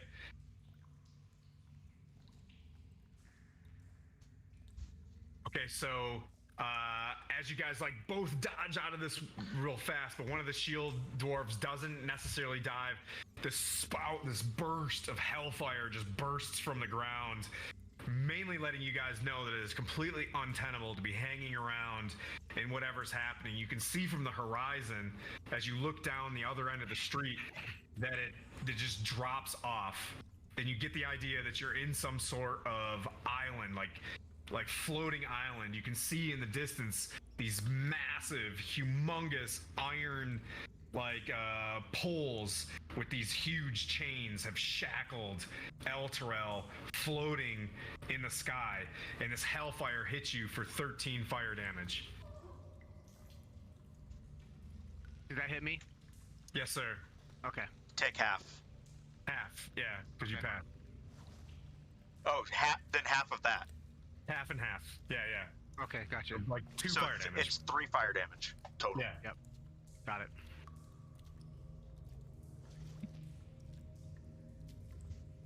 Do you want to take a moment, Kaigon, to restart? We'll take a 5-minute break. You want to do a quick restart? See if that helps everything? I don't know how it would. I mean, I literally just replaced the computer. So You want to can't restart do your it. modem? Want to restart your modem? Yeah, I'll do that real quick. Okay, let's take a 5-minute break. Let's get Gary in. Let's just to make it clean. Is there a building? Is there something that looks safe nearby that we can get inside? Sure. Like a building that we can get inside. Most of them, yeah, sure, yeah. So we're gonna go inside. I'm gonna pop open the mansion, and we'll both pop in there. Okay. So we'll both be in the mansion, and then Okay. we can. Whoop. All right. Yeah, let's take a quick break. Okay. We'll be right back. Restart his modem. Cool.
thank you to Ding for the follow. Hey, thanks, Ding. Sweet. So, this is what we're gonna do. We're gonna keep pressing with the Manu and Kaigon show for a little bit longer, and then we'll arrive in Candlekeep. Henry, I'm assuming you're with us. Love you in spirit. Kara/Valanthe, you're with us in spirit as well. Absolutely. All right. So, Kaigon and Manu, you guys are trudging along. You guys saw Filster, Pebble Hook. You're in the mansion.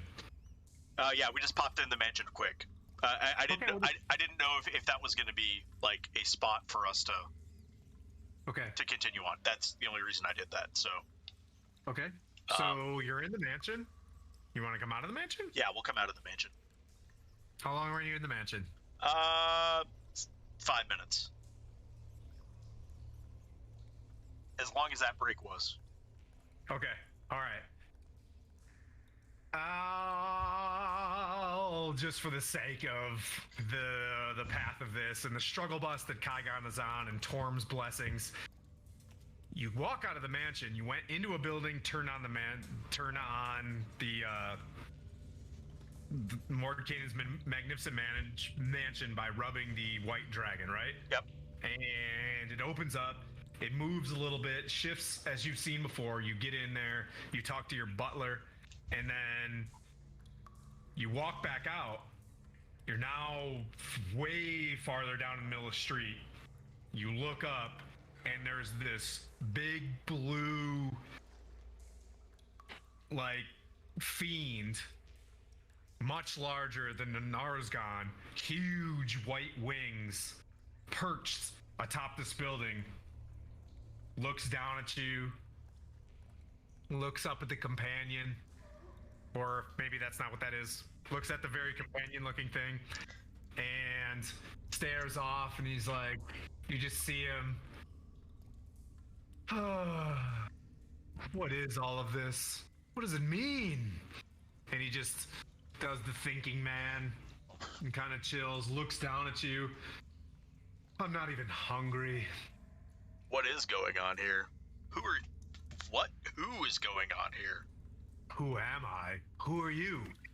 Who are we all? I'm not that smart. Can we just get direct answers? Hell has no direct answers, sir. Sighs, looks around. Where are you headed? Well, I think we're going up to the keep. That You seems see him take an arm of like a human, sucks off the bone, and just like it was just eating a hot wing, and just drops it.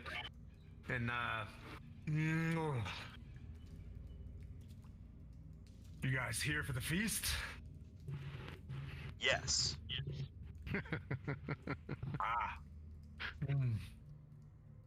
What are we feasting on? And they're frozen. No, really, it haven't begun. Man, maybe it's his Discord. I'm not sure. Discord's in Tennessee is being bad towards him. You see he's like pontificating on life, but you're pretty close to what looks like a very magnificent bridge, and he looks at you and he's like, one day I can make sense of all of this. And he looks down with his like 20-foot wingspan and just flies off into the distance. I just look back at Kaigon and I go, what the F was that? That was weird. I don't even... I'm going to do a perception check and just gauge where we're at. So I could probably survival 15 with the map of Elturel out. Do you have the map of Elturel? I do. Interesting. Okay. I just happen to have the map of Elturel. Floating. As you open up the map, you hear floating city. Over the sticks. Do not jump off. or break your legs. What? Who's talking? It just, the map doesn't, in like off in the bottom right hand corner, it's signed the cartographer. You've seen this map before. The map is like always shifting and looking strange. You see a floating island on the map, and there's kind of an X where you are. And that's it. Like, it's a floating island, and it looks like a city that's split in two. As you kind of look up, both Kaigon and you, a rift in the earth divides El Terrell into two sections. The riotous din of the battle taking place far below. So you can see a very large chasm, and below you, probably 400 or 500 feet, you see tens of thousands of dots battling each other. You see blobs hitting squares. Like there's a very organized masses moving against blobs that are coming out of this huge brackish river that's below you. Hey, I just want to say, we just reached our goal of 175 followers. Thanks to everybody. So thanks to everybody. Yeah. 175 RLTW. Hey, anyways, our next goal, our big goal for the year is to hit 200. So this was an intermediate goal. So our next goal is to hit 200 by the end of the year. So thank you to Rarg for the follow there. Rarg. Thanks, Rarg. Love it. So as you thanks, Rarg. You look below this chasm, right? As you can kind of, you're a little bit higher perched. Everything's a little bit wonky, and you can see these like almost like Roman legion size squares, all cohorts and legions and stuff like that, moving towards this river, smashing against these blobs, these hordes of something below. A bridge 20 feet wide and more than 100 feet long spans this chasm. And you've seen this before, Kaigon. Holy runes etched into the stonework of the bridge indicate that the structure has been consecrated in the name of Torm, god of courage and self-sacrifice. 6 infernal creatures stand guard at the center of the bridge, scanning in all directions. 4 of them are winged, and 2 of them look a lot like the monster that was inside that temple that you guys previously left. And I'll move the camera a little bit towards since I built it from my little dwarven forge pieces, I'll move the camera up to where that is. You can kind of see a little bridgey right there.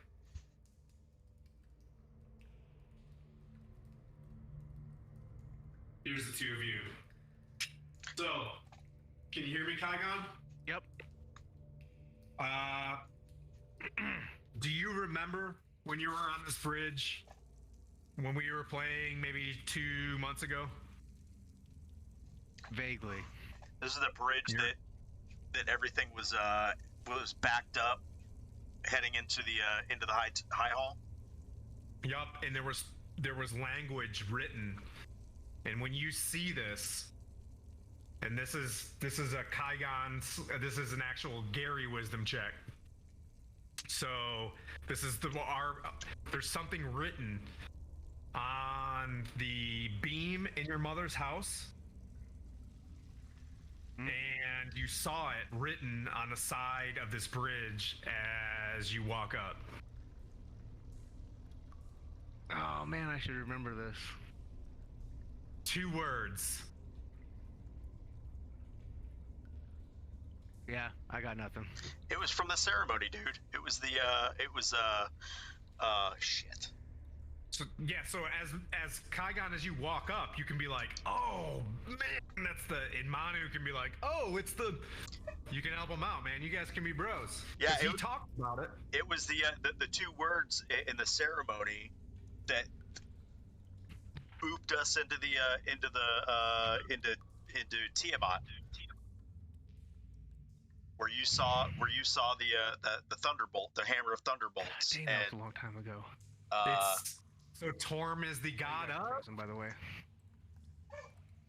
Sacrifice and it was like sacrifice and cooperation or something, some shit like that. Cooperation. Selfless. Brotherhood and oh crap. There was like 6 words. Each of us had a piece of it, and like our Yeah, they're on the back of the freaking tapestries. no, not the tapestries. This was your family's 2 words that we used, you know, the cooperate, like teamwork. It was like teamwork and sacrifice or something like that. Because the 2 things that we had to do, Oh, you guys are frozen again. Oh, Help. you're actually frozen this time. it Fun. helped to complete that ceremony. Don't you remember when we both grabbed the handle of that thing? Okay, you're back. Do you remember that handle thing that we both grabbed Yes. in that ceremony? Those 2 words. That, you don't remember that? All right, let's see if your character remembers. Roll a wisdom check. Hopefully he's smarter than I am. He is a barbarian after all. Probably not. Let's say 11. And you're frozen again. Let us know when we're back. Poor guy. I'll help him out with that with a 23. Okay. Courage and sacrifice. Ah, I was close. So you see it written on the side of this thing, and you remember when you said it, when he said it, when you got out of Mordkanan's tower, the ladder came down right in the middle of the Torm's Blade. That's the name of this bridge. That if you said it, something would happen. All right, so I'll say it. Courage and sacrifice. You guys are kind of working through that a little bit like 2 barbarians. You're just like, Yeah. in the computer? Like, yeah, teamwork and sacrifice. And like, no, or whatever. Then all of a sudden, this bearded devil kind of like looks over at you, and then like there's 2 spine devils that are just staring at you guys like, cooperation and sacrifice. Teamwork and sacrifice. Sacrifice and sacrifice. As soon as you see this, the bridge just like goes like full lightning, like its blue aura just like bursts on the bridge, and the devils that are on it get completely annihilated with radiant damage. There is no way to channel the gods whatsoever at this time, and you know this, but in this one piece, by saying one chant, this one piece of this entire plane is connected to Mount Celestia, and a gigantic lightning bolt comes from the companion, hits this thing, lights it with lightning, and completely disintegrates the devils that are on it. Well, that was easier. Hey, Kygon, remember those 2 words? I'll Can do you that. scroll them on your arm? Write them on your arm. Do you have... Here, I have a This dagger. is so classic D&D though. I'll be like sending you guys letters to your house, be like, hey, this is a package from Courage and Sacrifice. Hi, Courage and Sacrifice. When it comes down to the moment, you'd be like, I don't know. Courage and Sacrifice? World's okayest dungeon master. I tried. This was written on every wall in your house as a child.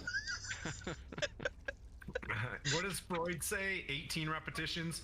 So anyways, there it is. The bridge seems like the only place holy and safe in this massive rift. If you guys look up, the slow moving meteors are happening, this constant twilight's above you, the stinging ash of the smell, and there's this one place, this one clean bridge just becomes like lit. Well, I think that's our signal there, Kaigon. Let's The get across DM it. cannot give better hints than that. Yeah, let's get across this giant hint. Yeah. You guys cross the bridge. As you cross the bridge, you see the that big what I call it, like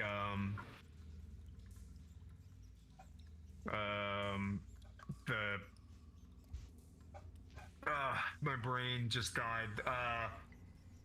That huge garden that's in front of the high hall, and you could see Oh, the yeah. high hall. The high hall, it's 6 or 7 pillars are broken. There's a picture of the high hall that I sent you, but it's the fortress slash the big giant cathedral. You're able to, hang a left there and be able to run yourselves towards the high hall, and it's big steps getting up into it, and then we'll transition to the rest of the party. Thank you for waking up, Epione. Sorry to get you up so early. You guys are there, but the Kaigon and Manu, you guys are at the high hall itself when we come back to you. But Henry, if you're there, if Valanthe is there as well, you guys have been traveling for roughly 5 days. Valanthe, you would have been able to level up at that time. I should have said, hey, while you're but I was not a very good manager. But we'll pick it up between the next session. Let's go to my Candlekeep scenario. Thanks, Gary, for sticking it out. We'll come back to you in a second. So,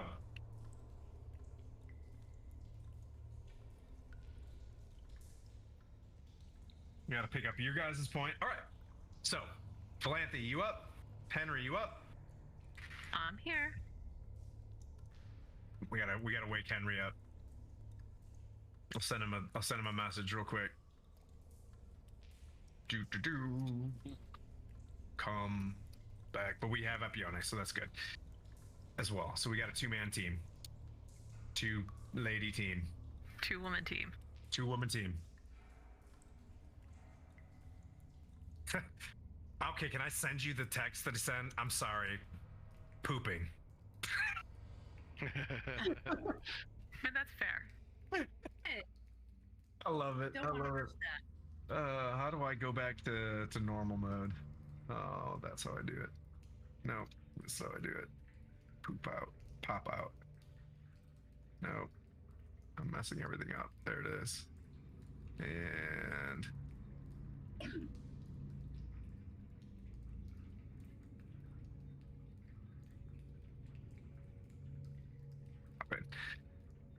It's hilarious. Okay, so over the past 4 days, the weather on the coastway has gradually worsened. Dark clouds release heavy rain until the road runs thick with mud. Yet you trudge on, passing by friendly merchant caravans heading north. On the morning of the 5th day, the rain subsides, but the dark clouds remain. Ahead, you see a path branch from the wider road, heading to the sea. A raven perches solemnly on a leaning post bearing 2 signs that point, like arms, towards the west. One says, the way of the lion, the other says, Candlekeep.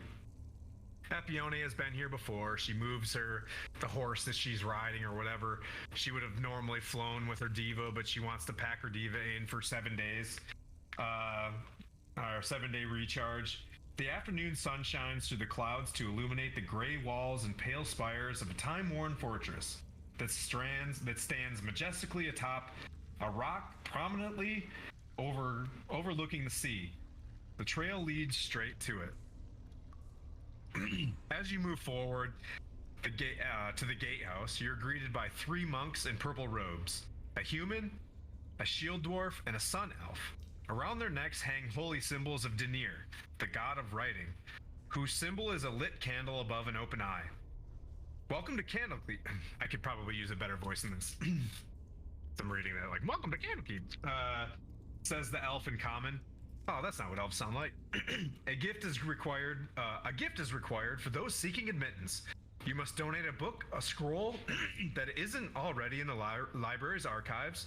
Please present your gift for inspection. Oh, Hey, Henry. I'm pretty sure Epione, some kind of scroll. Doesn't Epione have an all-access pass? I'm like, man, I was just here. Can I just go see what? Madam! Oh, and you hear clink, clink, clink, clink, and they're just like, oh, madam, please. And they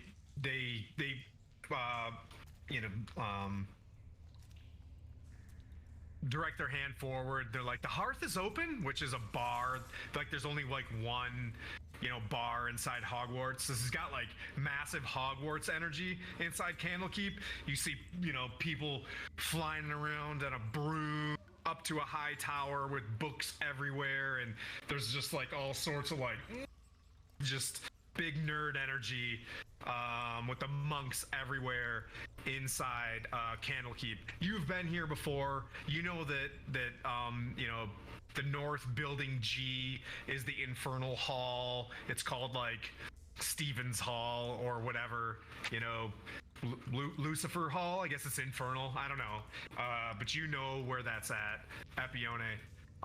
We'll just assume you know where you're going. So there's a pub off to your left that you're familiar with. There's not much of a stables because they don't really leave that often, the monks that are kept here. But when you get in there, there's an immense library. She's been telling you guys about this on the way there, Epione being soft-spoken as she is. But if anybody had asked, it's one of those, like, some of the places the books kind of shift and do magical things, but Epione, that you and Fallister Fisk, who you met back up with, right? Fallister Fisk was like your study mate when you guys went into your University of Phoenix 1-year crash course for your master's for Infernal. Fallister Fisk was a student with you, and Silvira Savicus was your instructor.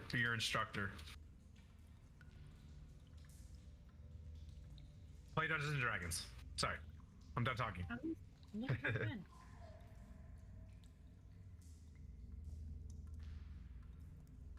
So I'm gonna ask, where can I find Silvira? She's in probably her study in the North Hall.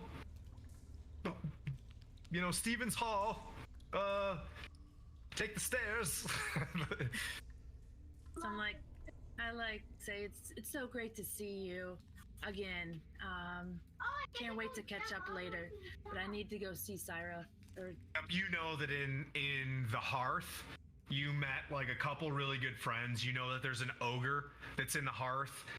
His name's the Little One. He wears an amulet of intellect, and you guys were like really close while you were there. There's an ogre that ate somebody, and you know that he's reading about compassion and empathy and stuff like that now that he's got this amulet of intellect on his head, and there's a lot of cool things. You go into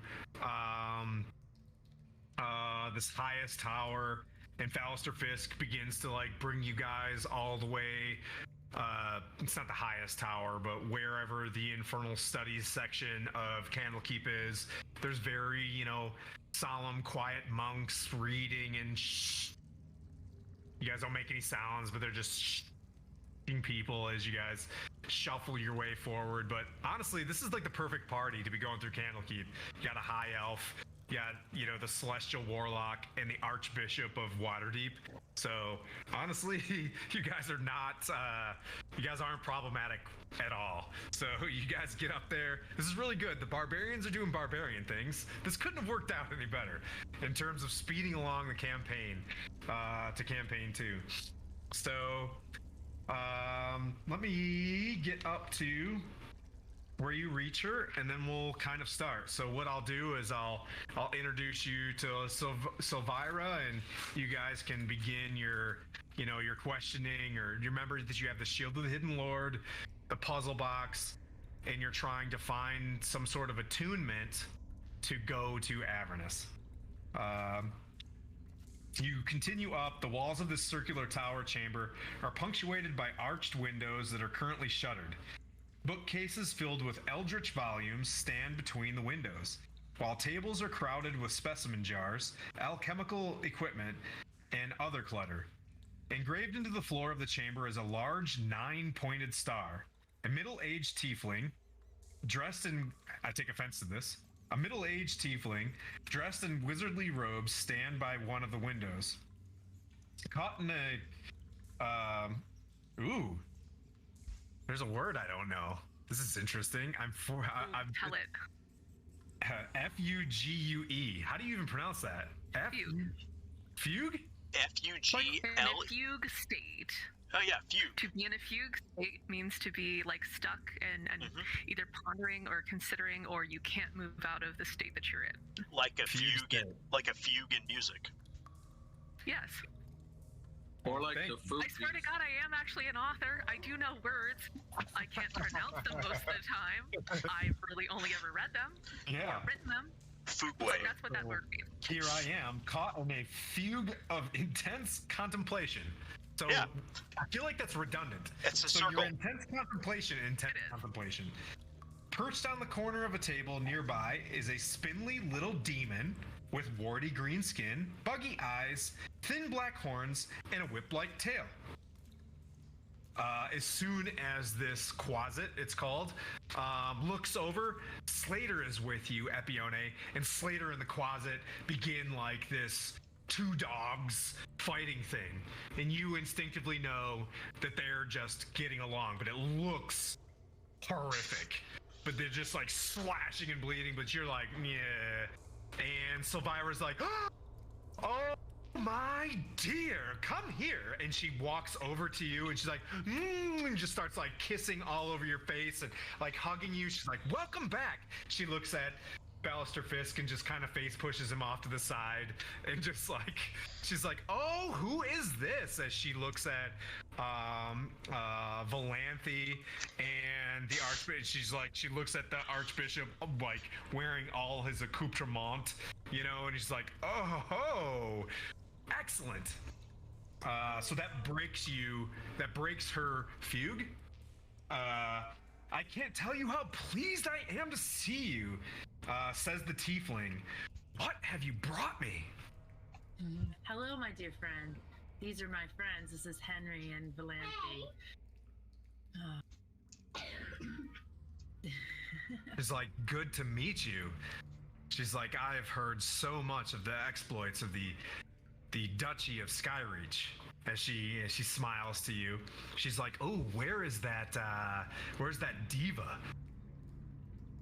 Oh, he's away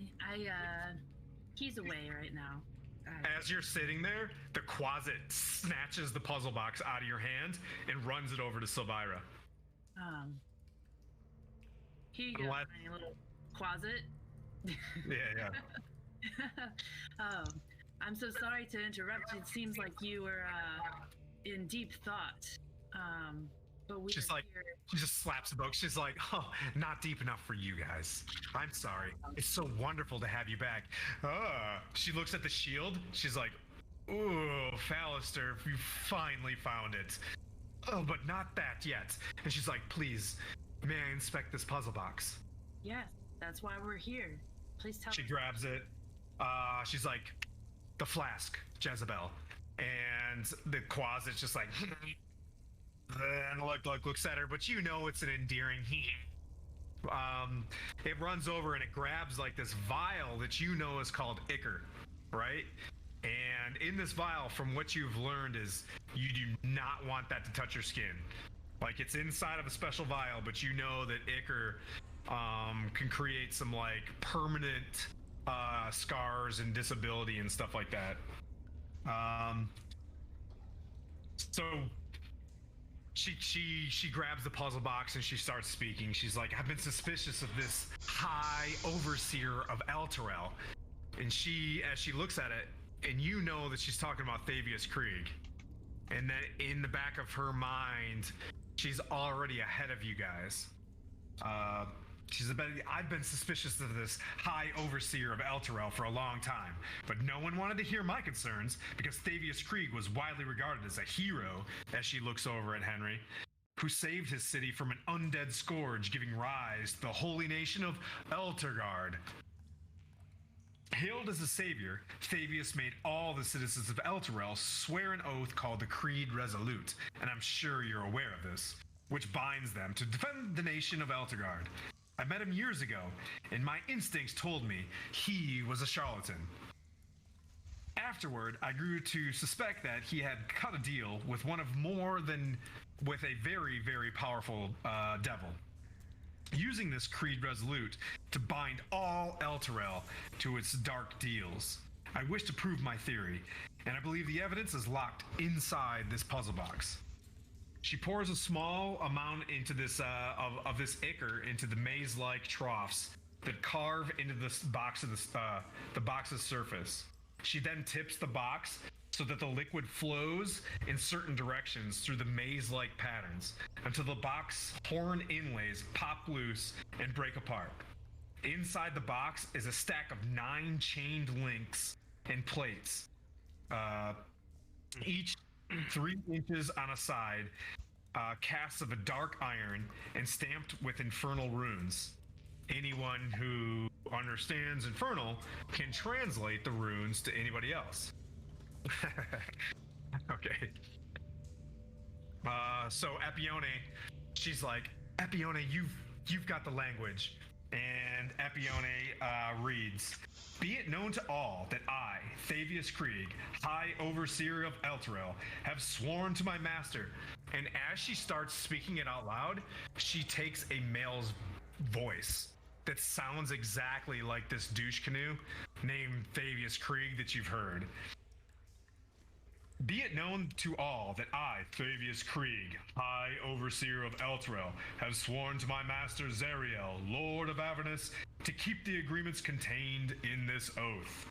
I hereby submit to Zariel in all matters and all for time. And for all time, I will place her above all creatures, living and dead.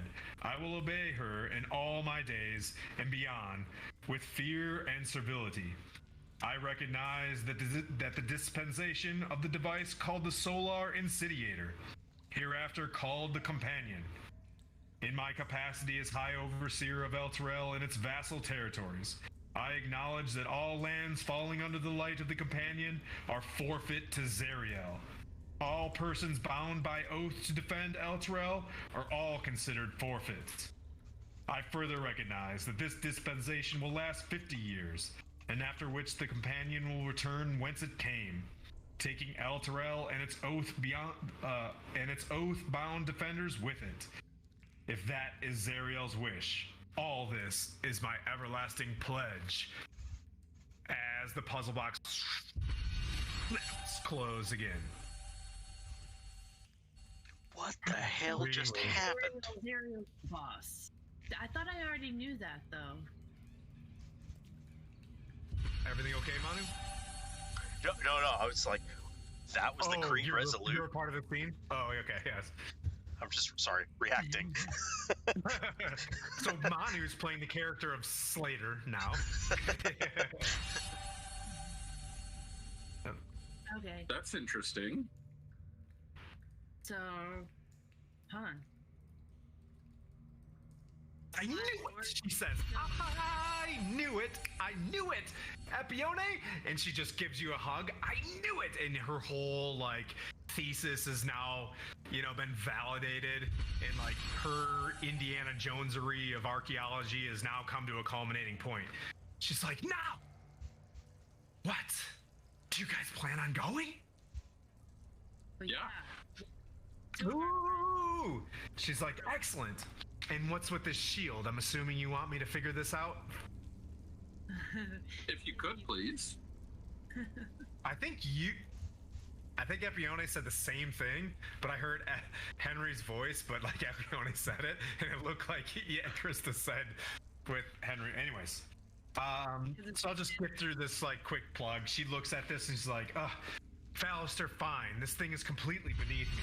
This shield is a symbol of good's triumph over evil. Gazing at such beauty, one can easily overlook the terrible force bound within it. Gargoth, and you hear this a moan down as soon as you hear the name Gargoth is, I believe, its name, though it calls itself the Hidden Lord. It was a pit fiend sent by Asmodeus to corrupt mortals on the material plane, and there it amassed such a following as to rival that of gods. In that way, Gargoth became a sort of demigod on this plane, and having worshippers increased its powers exponentially. My, how the mighty have fallen. She looks at the shield in her, like, in a very condescending way. This shield has the power to corrupt everything around it. The Hewn family of Baldur's Gate has kept it for years now. Doubtless they will want it back, but this shield should not be taken to any place where thousands of mortals reside. It needs to be locked away in an X-dimensional space, away from corruptible souls. Is there a place like that here? And into Valanthe, you hear, "Take me to the Nine Hells, and I'll swear to serve you faithfully as both a guide and an advisor. Just get me off this plane." I already have guides and advisors. I left them all alone, and you're no different. So, Epione, what should we do with this thing? So only you heard that. oh, Okay, so Epione, this thing keeps talking to me and trying to get me to release it, and I'm pretty sure that's a really bad idea. So, yeah. It sounds what like do I need to be doing with it? and I turn to Silvira and I'm saying, I ask her, is there a safe place that we can keep this here in Candlekeep? She's like, "Yes, I can lock it away if you'd like us to." I think that's for the best. I mean, like, we're guaranteeing that this thing is getting locked away and not gonna get experimented on or used or opened or unlocked, because it's trying to get in my brain and I don't want that. So you can use an intelligence check or a wisdom check on Silvira to see what her capabilities are if you'd like. She looks legit. Yeah. You have to go back to the hall. 12. You get the idea that she's an archmage, and she's probably pretty confident when she talks about being able to open up an extra dimensional plane that she could pop it in there. Here you go. She's like, she has this like awful like cringe, and she's like, "Ugh," and she gives like an incantation. You see, you know, the line, and then the, you know, a square opens. She puts it in there. You feel like this depth beyond. She, in like a wind, it puts it in there and closes, and she's like, "Ugh, ugh." She's like, "As much as I'm bound to Avernus by my race, I don't want much to do with it." One pit fiend away. She nods to the Archbishop, and she kind of touches your shoulder and just like, "Ooh, handsome." Easy, sister.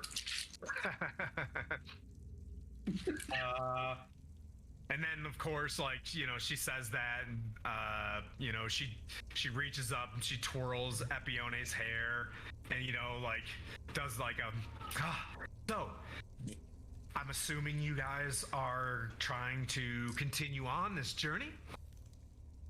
Yes. We need to go now.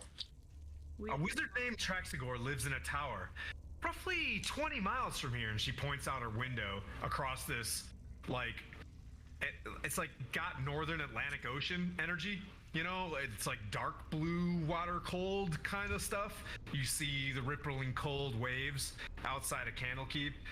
I've loaned him a spell book or two, so he owes me a favor. I can have you delivered there safely to the tower, and you can use plane shift with a proper tuning fork to get you upon your way if you'd like. The spell shouldn't take much. He's a little bit eccentric, but I'm sure you've dealt with wizards before. I'd love to keep you here, though, as she stares, like, deeply into Epione. Like this That's is gals me. being pals. Yeah. It's a little more than pal. I'm sure this will be. Yeah, gossiping pals. This won't be the last time you see us. I'll be back to share our adventures with you once our mission's complete. She grips your hand. You know, she's like, you do mean a lot to me. And I'm grateful to our time together. She's like, if there's anything that you need before you go, and she looks at like your guys' two demonic pets off to the side, you know, she's like, our past year together has been so fantastic. And she holds the puzzle box and she's like, thank you so much for validating my past like 10 years or so of study. She's like, Traxigor will get you to your friends. Although you do know it's going to be very difficult to find them, but you should bring peace to Zariel. We try our best, but now that you bring it to our attention, is there anything here that can help my friends survive in Avernus when we get there? Holy water, she looks at Henry. She's like, you do need to know, holy water goes a long ways in a place of great evil. Food that you have here will taste like hot trash, but it's nourishing. Soul coins go a long ways. Doing less than good things will provide you inspiration to the gods that are blocking us from Mount Celestia. So getting out as quickly as possible will be important. Know that your moral compass will sway in a place where the gods are evil. And know that it'll be very difficult to reach your gods there. Your magics will not be as powerful as celestials. So time is of the essence.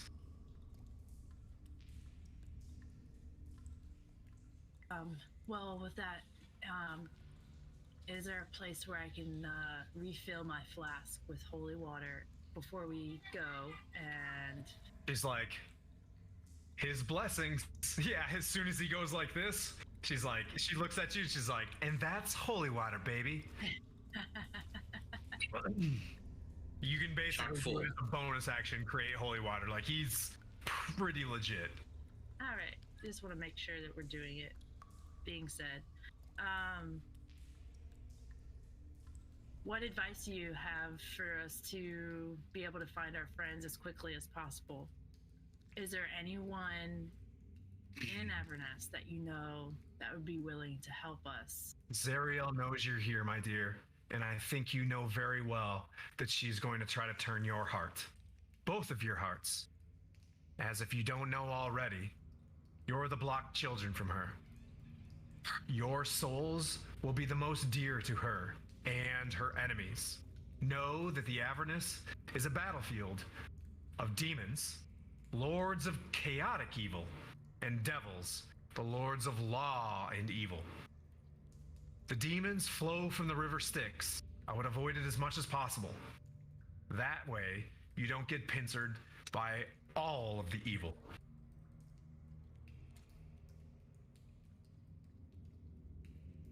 But I think you'll notice when Traxigor gets there, you'll find a friend and a companion of Zariel's, an old companion of Zariel's that can help you along your way. But she whistles. I can't whistle without making my dog bark.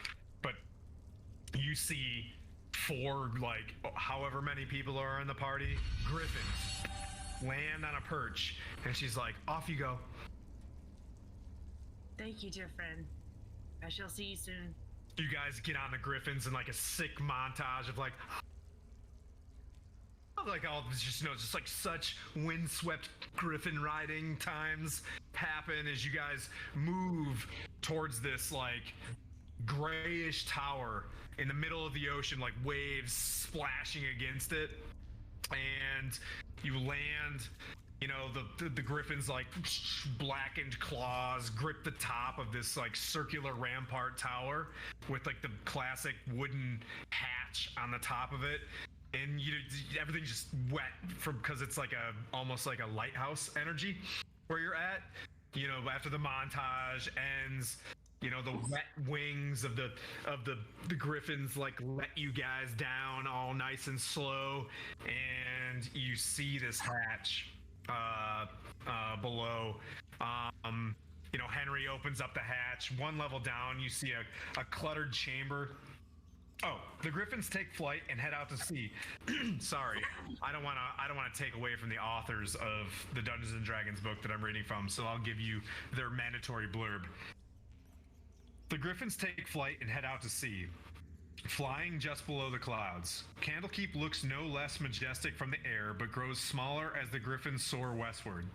Large rocky islands pass below you, and beyond them lies the open sea. After a long journey, you see a windowless, doorless stone tower, which somehow floats in the sky ahead. The griffins pass through jagged holes, riddling the tower's conical peak to land on the top floor below, which has a spiral staircase leading down. Moving ahead, one level down, you see a cluttered chamber illuminated by various objects upon which continual flame spells have been cast. Scurrying around the room is an otter dressed in a tiny red cassock. The otter mumbles to itself in common, mentioning something about a tuning fork. Suddenly, it takes notice of you and stands upright. Lulu, wake up! Our guests have arrived! At the sound of her name, a small elephant, that's my elephant sound, with golden fur appears from under a pile of blankets near a table strewn with alchemical equipment. The elephant takes to the air on feathery wings and lets out a pleasing trumpet sound. I'm not doing that, but fucking toodly-too. That's my pleasing trumpet sound. Sorry. Toodly-too. Toodly-too. As like a baby like golden elephant flying flutters over to you guys. I want to know how much for the otter person.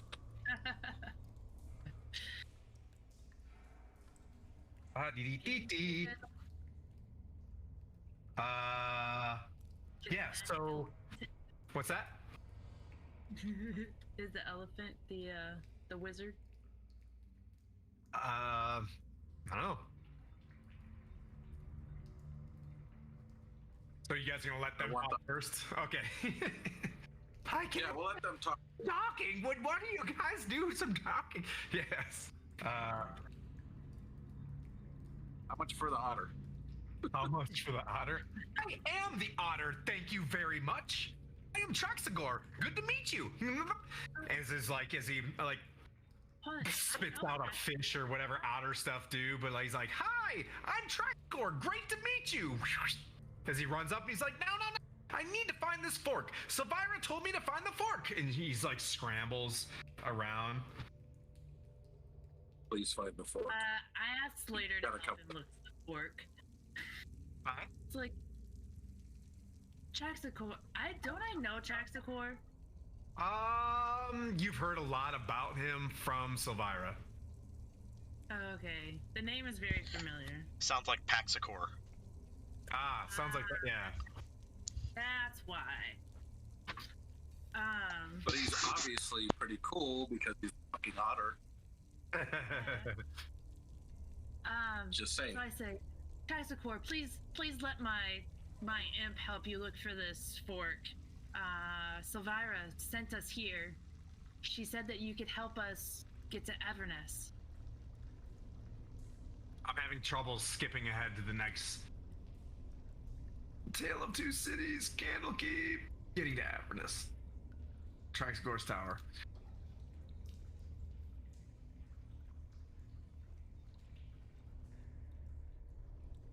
He has to come with us. We need an otter. It'll go great with the kill badger. Okay, I'm sorry, Epione. Can you repeat what you just said? So, Traxacor, hi, I'm Epione, this is Henry, and Alas! This is the Lanthe of Thar. Elvira sent us here. She said that you can help us get to Avernus. Avernus. Yeah, I can't find my fork. I'm looking for the tuning fork. And he's like, he keeps like, 1 second, Lulu, please talk to them. And Lulu's like, hey, where are we going? Oh, Take us. Your guide. It says like, I'm gonna be your guide. This is the golden elephant, the tiny golden elephant. Yeah, from your memories and visions, you remembered a mastodon that was golden, and now you're seeing like this baby elephant. But yeah, Okay. flying elephant. Yep. So could be a baby mastodon. Yeah, got mastodon energy, just floating and flying with these little wings. Okay. Anybody else have anything? So the otter, and do you want Slater to look for the tuning fork? Yeah. Okay, go ahead and roll. Tuning fork. Roll a investigation or a wisdom check to try to find it. Anybody else want to help him find the tuning fork? Sure. Why not? I'm just. I'm sure it looks like a little forky thing. Yeah. I don't know what I'm looking for, but hold on. 19. It's a tuning fork. I rolled a 19. 17. Oh. We definitely found the tuning fork. I rolled a fucking 1. I'm looking at the wall, like Oh, you licking rolled the a one? wall. You tripped. That's actually a good thing. So the blue falcon, once again, starts looking. So she's got a falcon, blue in color, that's going to start looking for this fork. Yeah. Well, this falcon needs a name. All right. I love blue falcons. Harvey. Oh, and he is being a blue falcon today. So Slater actually finds it and just like snickers at the. So here's going to be the rift. Snickers at the blue falcon who didn't find it, but the blue falcon found something. Because whoever rolls the lowest finds.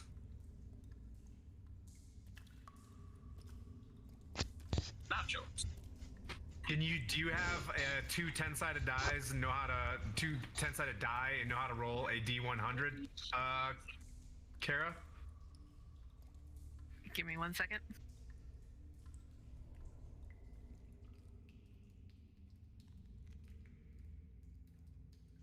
Alright, I do have two 10-sided dies. I assume I just roll both and then Pick one to be left and pick one to be right, if you know what I mean.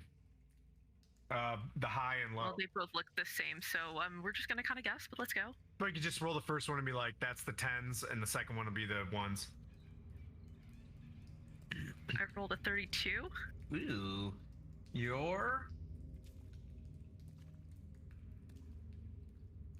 Okay, it grabbed a knife. I'm now envisioning a bird of prey with like a little knife in its teeth. It comes back to you like. and Slater like taps this thing off the side like ting ting fork and brings it back to Epi, and the other's like yes. That's a weird text. Yeah, so it's like where's the what you're looking for? excellent. And you see him like grab salt and start building a teleportation circle. The elephant flies over, like gets uncomfortably close to Valanthe, where like the trunk is like, you know what I mean? Like, yeah. I was the angel Zeriel when she assembled her army of Hell Riders to the Avernus. Hang on 1 second.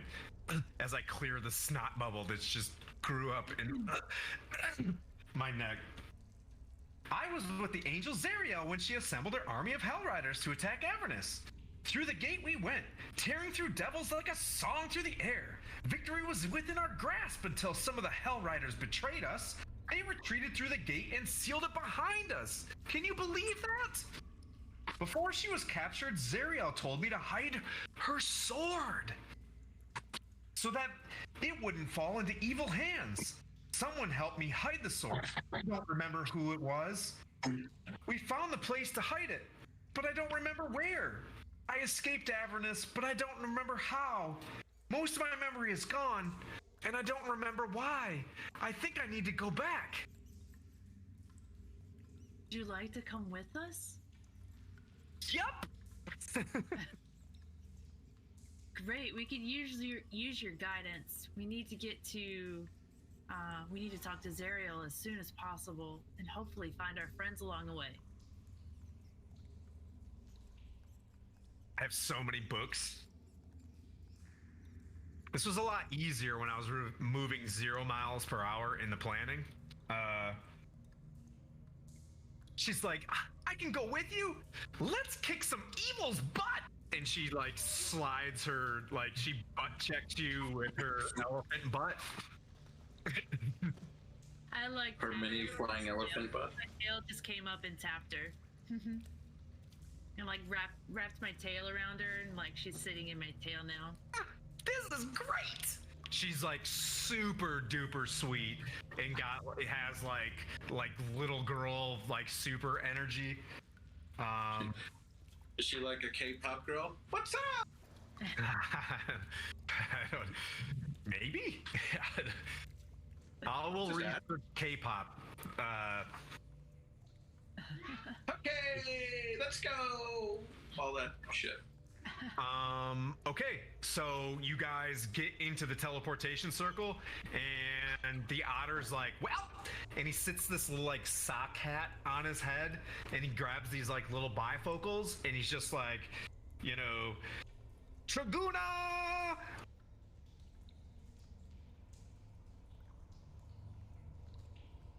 Satus D! And like this like flame black smoke goes around in the circle, and then you guys start Doctor Whoing through space and time for a little bit. Cutscene. You guys can take a break as you guys start moving. Come back in maybe 20. And now Kaigon and Manu. Back to you. Ba-da-da-ba. Can I take a 2-minute break Yeah. as you guys bring up your cameras? We can keep it running. I just gotta, you know. Bio break. Quick bio break. Yeah. Hello? Okay. Hello? So I've been going through some troubleshooting and stuff with Liam, and I've updated graphics drivers, and I've done all kinds of stuff as per his instructions, and you guys are still freezing on me. So I don't know, man. It's I'm just like, I've run out of things that could be wrong, you know? It happens. God, it pisses me off. You spend all this money on shit, you just kind of want it to work right.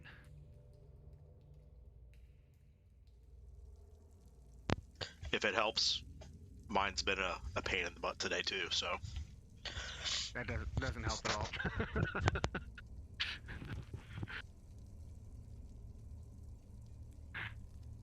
I'll be off camera eating here for a second.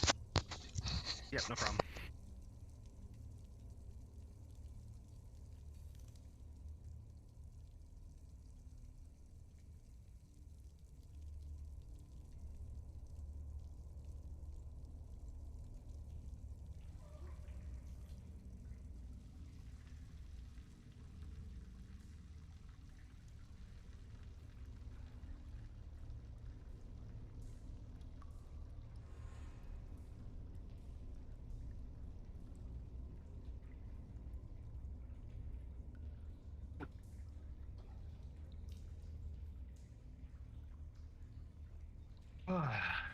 Oh, we're up.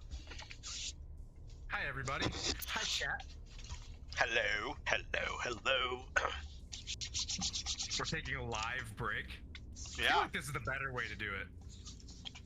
Well, I think for like a 1 to 2 minute bio break, live is fine. I can't wait to get through these couple chapters because, like, it's awkward trying to get to people to the place that they need to be, and then once you guys all get into hell, then it's way more manageable. So this is good. It's good that everybody's internet is being funky. It's good that, you know, England's Vodafone's down. It's good that whatever, because I can just kind of drive.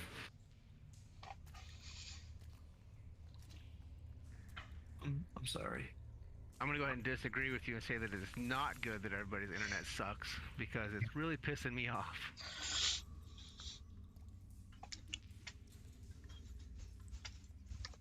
Aww. Well, Paris sent a very nice message. I'm a words of affirmation guy, so I don't need presents and treats and stuff like that, but getting the whole good pat on the back feels good. Feel like I'm just like rambling and racing everybody through stuff. But so we did the Candlekeep thing. They went to a summoning circle or a teleportation circle. They just went into their highway to hell. Kaigon, can you hear us? And is everything good? We'll get rolling. yes, I could hear you, but you froze while you were asking. So, Okay. So be patient, because we'll just have Manu lead it and then come in whenever you can. We'll just say that, you know, you're just so awe-stricken by being in Avernus that your situational awareness is all jacked up. And it works out okay. So just, you know, make it work. all right. So Manu, he says, is it cooperation and sacrifice? Is it Courage and teamwork. Teamwork and corgis. Polgate and Sokofache. Ceviche and crest. So the two barbarians managed to find the files inside the computer. And then, as you guys cross the bridge, you can see this massive war happening between whatever's happening on the planet that you're hovering over, right? /planet/ the plane of existence, right? And you're getting the idea that you're very much in hell. You cross the bridge into the El Central Park, if you remember. Yep. Right? And the trees they have like ash, and some of them are smoking and they're on fire from getting struck by lightning and things like that, which, by the way, you guys come off the bridge, and Manu and Kaigon, we'll say Kaigon, make a dexterity check.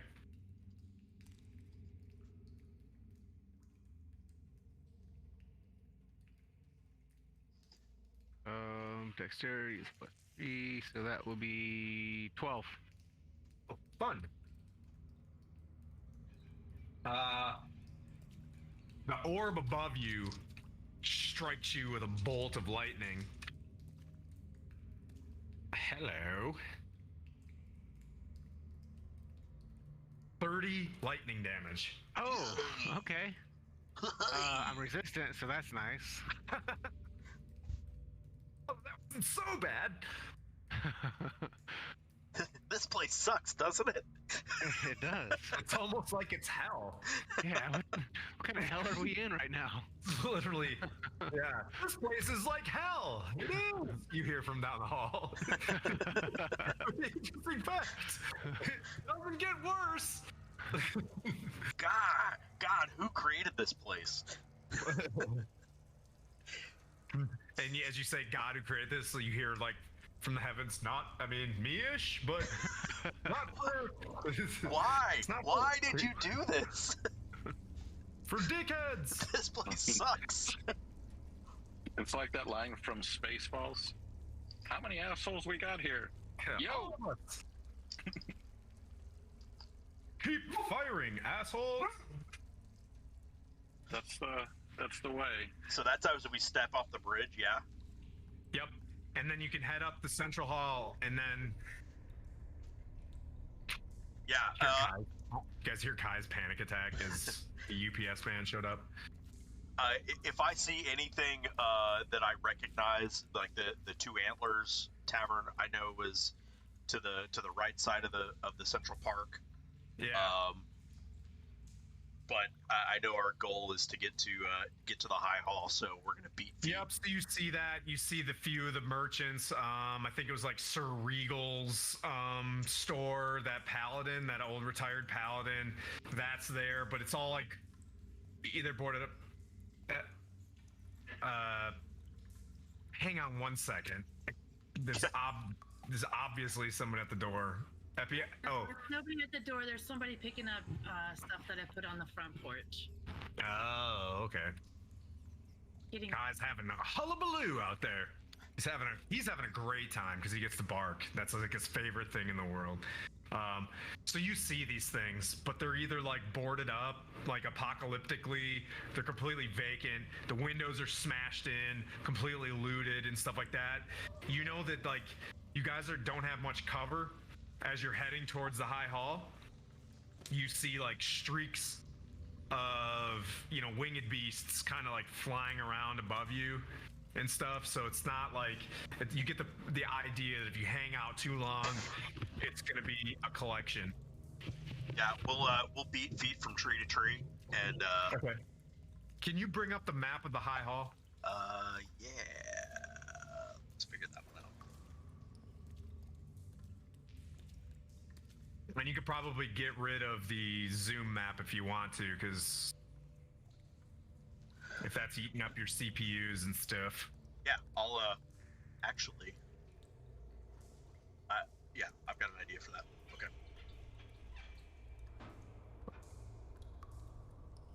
But as you guys walk up, as Kaigon, as you see this like very, very wide set of, white stairs going up into the High Hall that you've been to before, where the great ritual that had Torm's fist in it, where you guys laid Epione, if you remember that, Kaigon. Yep. You recognize that hall. The difference is if the picture of the High Hall that I sent Kaigon as well, like that Manu, the towers are broken off and like floating, like there's every once in a while like a meteor will smash into it and you can see like devils flying into the roof of it and stuff. It looks like it's kind of under attack. Is it something that I can? How high is that? To the top of the tower? Yeah. Or top of the hall? 40, 50 feet. There's a balcony. Are the gates open? The gates are open. Yeah, one of the gates, one of the doors, the massive doors, is like broken and like laying on the ground. I'm going to. It was immediately assaulted as soon as this place showed up to this realm. Gotcha. I'm gonna do some eldritch blasting to give Kaigon some cover. Okay. And I'm gonna run my ass up there. Okay. I'm basically just doing pew pew pew pew pew pew pew pew pew. All right, so. Because that's what my eldritch blasts do. I don't know. The clifftop castle was once the crowning architectural jewel of Elturel. Only 3 of its 5 watchtowers still stand. Though they appear abandoned, the wooden gates that once led into the castle grounds have been shattered, leaving a gaping hole in the wall. The west side of the castle has been reduced to a pile of smashed brick and broken wood. The surviving buildings are blackened by soot. In the center of the castle grounds, the High Hall Cathedral stands defiant. Like it's got some pretty powerful, some pretty powerful Jesus energy in there. So like you're like heading in to get after it. And then you head up into the stairs. Yeah. You're like running up into it. Yes. Yep. All right. At the top of the stairs leading up the cathedral, an archway opens into a long hall containing 8 columns.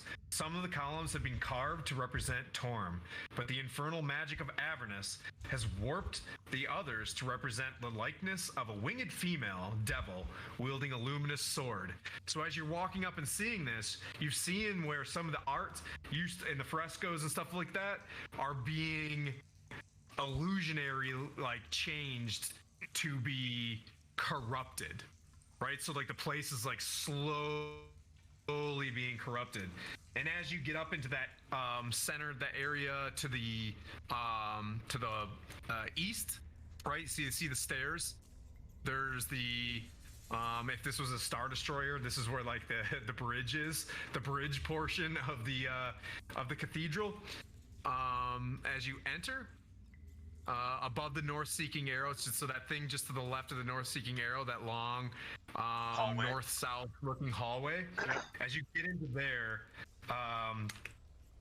you see off to your right this like being holding like a pike, its head kind of turned with this weird mask with a smile on it that's golden, and it's got like golden plate shoulders and a red cloak, and it's kind of just turning its head at you, like looking, and it's holding on a leash 2 hellhounds, and it just releases them as you guys walk in there. And you guys can hold your initiative.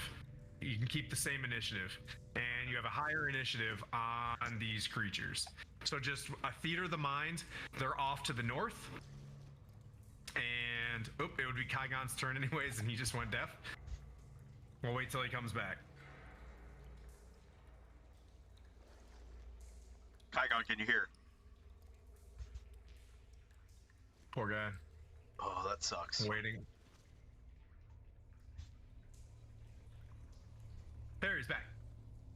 So to the north, you see them coming, and Kygon, you get the first roll. 2 hellhounds bursting at you, and this thing called a Maragon standing there with its pike, getting ready to like, walk at you. I've still got my Echo walking in front of me, so he's gonna make contact with him first.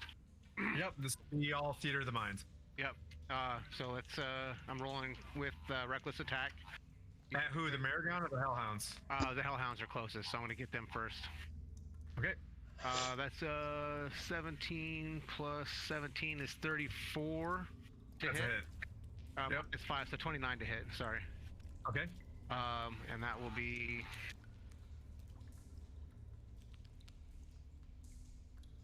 12, 19. I'm not raging yet, so 29 points of damage. Okay. And then I'll do it again. Oof, that's 36, so 31 point to hit. That's definitely a hit, sir.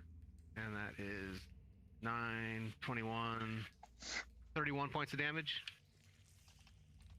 So your Echo bursts forward, hits it like twice methodically with the axe, and that dog falls and skids past you dead as the other hellhound stands firm, getting ready to latch on you. Manu. Which direction was the dude They're with to the mask? the north. They're both to the north, so he was holding them chained, you know, searching this hallway or whatever, you know, as a part of this attack. So they're to the north. So as you come in to the right. I am going to move 40 feet towards them. Yep. How close does that put me to the dude? You could definitely. What is that? They're all 5 feet. Yeah, you No. could easily They're all 10 feet. get to him. Yeah, you can get to him. I'm not trying to get to him. I'm trying to. Mind. So yeah. So I basically what I want to do is, if I don't necessarily want to get to him. I want to get as close to him as possible, and then I'm gonna Misty Step behind him 30 feet. Okay. And blast him with Eldritch Blast. Okay, go for it. So that's 4. That sounds fun. Yeah. that's one of my spells used. Ooh,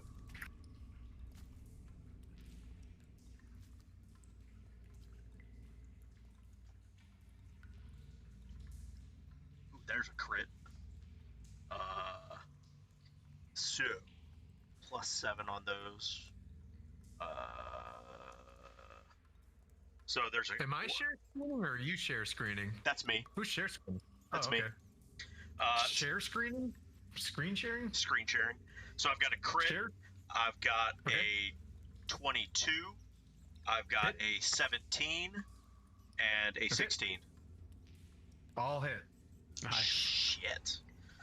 Is this on the Maragon or the doggies? The Maragon. Okay.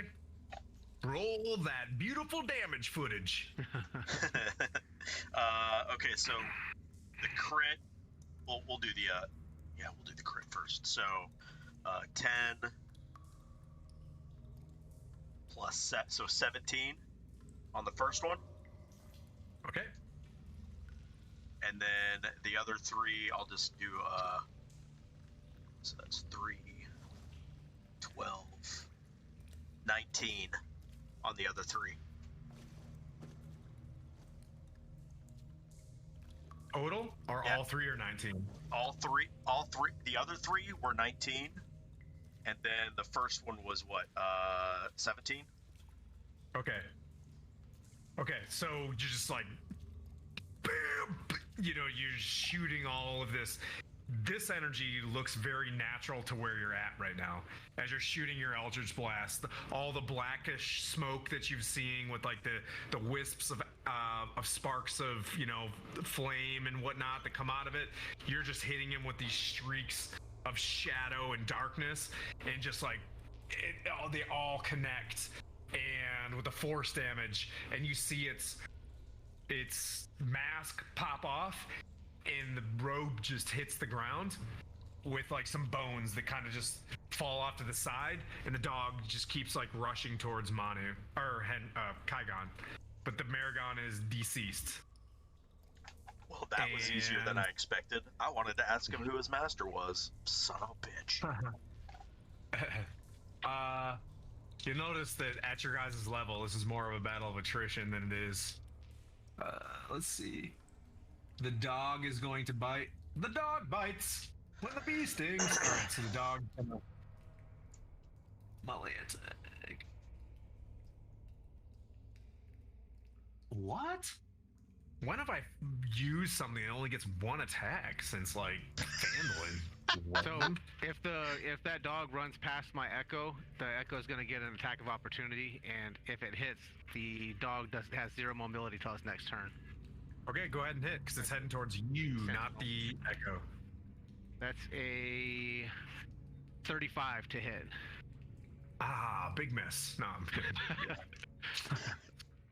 And that is Man, those hellhounds are stout.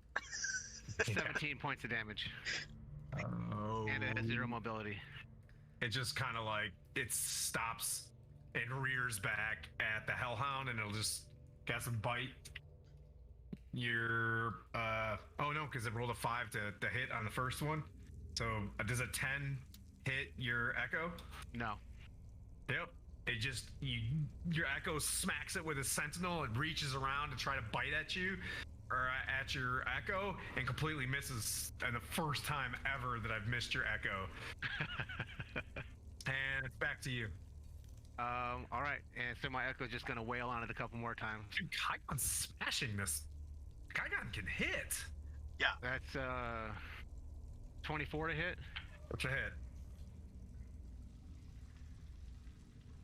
Barbarian warlocks significantly weaker. That's 17 points of damage on that hit. Okay. Sustained. Ah! Dog's like getting ready to like take a chomp at that thing. So now you know that with its 1 attack, it's probably gonna be focused on your Hold on, you paused again. douchey echo. I mean, I love your echo. Just kidding.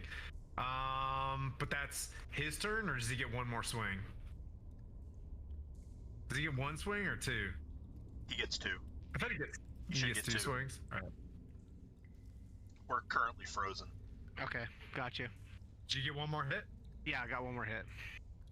And that's Just so you know, in case you're kind of like feeling anxious about your pauses, it's literally like 10 seconds, so it's not that big of a deal.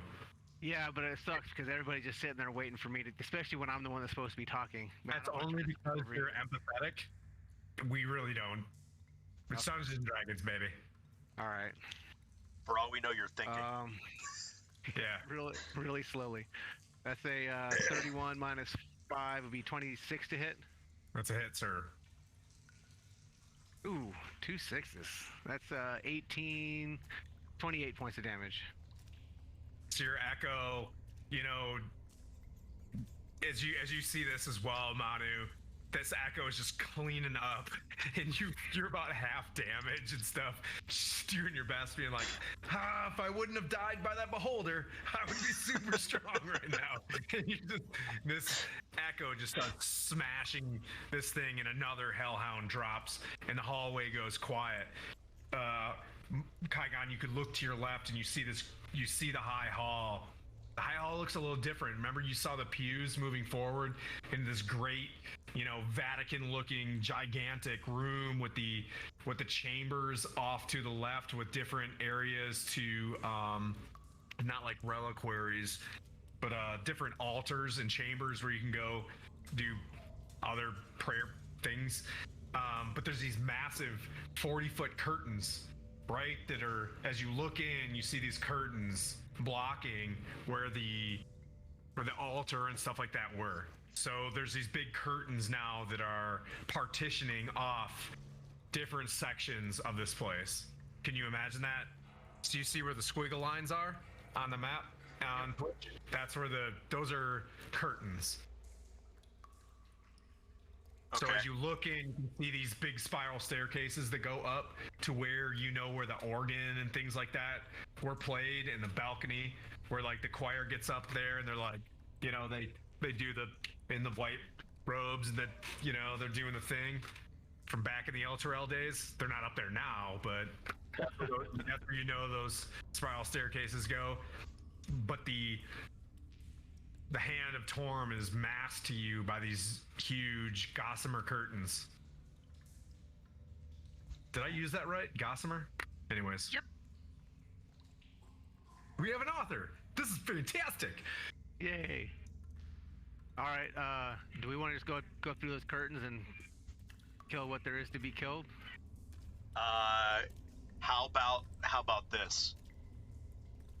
How about you send your echo through one of the curtains, and we climb the spiral staircases to try to get a better vantage point. I like it. See Let's if we do can that. see over the curtains. Okay. Yeah? Yep. Okay. I'll take you want to each take a staircase, or you want to go up the same one? We'll each take one. So I'll take the one to the north, All right. I'll take the one to the south then. and then You send guys you. run out and just run up the staircase. Yep. And And I you- send my go through the curtain, that middle curtain there. Can your echo see? No, not yet. Not till I pass another level. Oh, so your echo goes into the other side. So I'll know if my echo dies. So if Your he echo goes down- died. Your echo died. All right. Can we see over the curtain from this stairwell? As you get up the stairwell, 1 second. Oh, so you went up?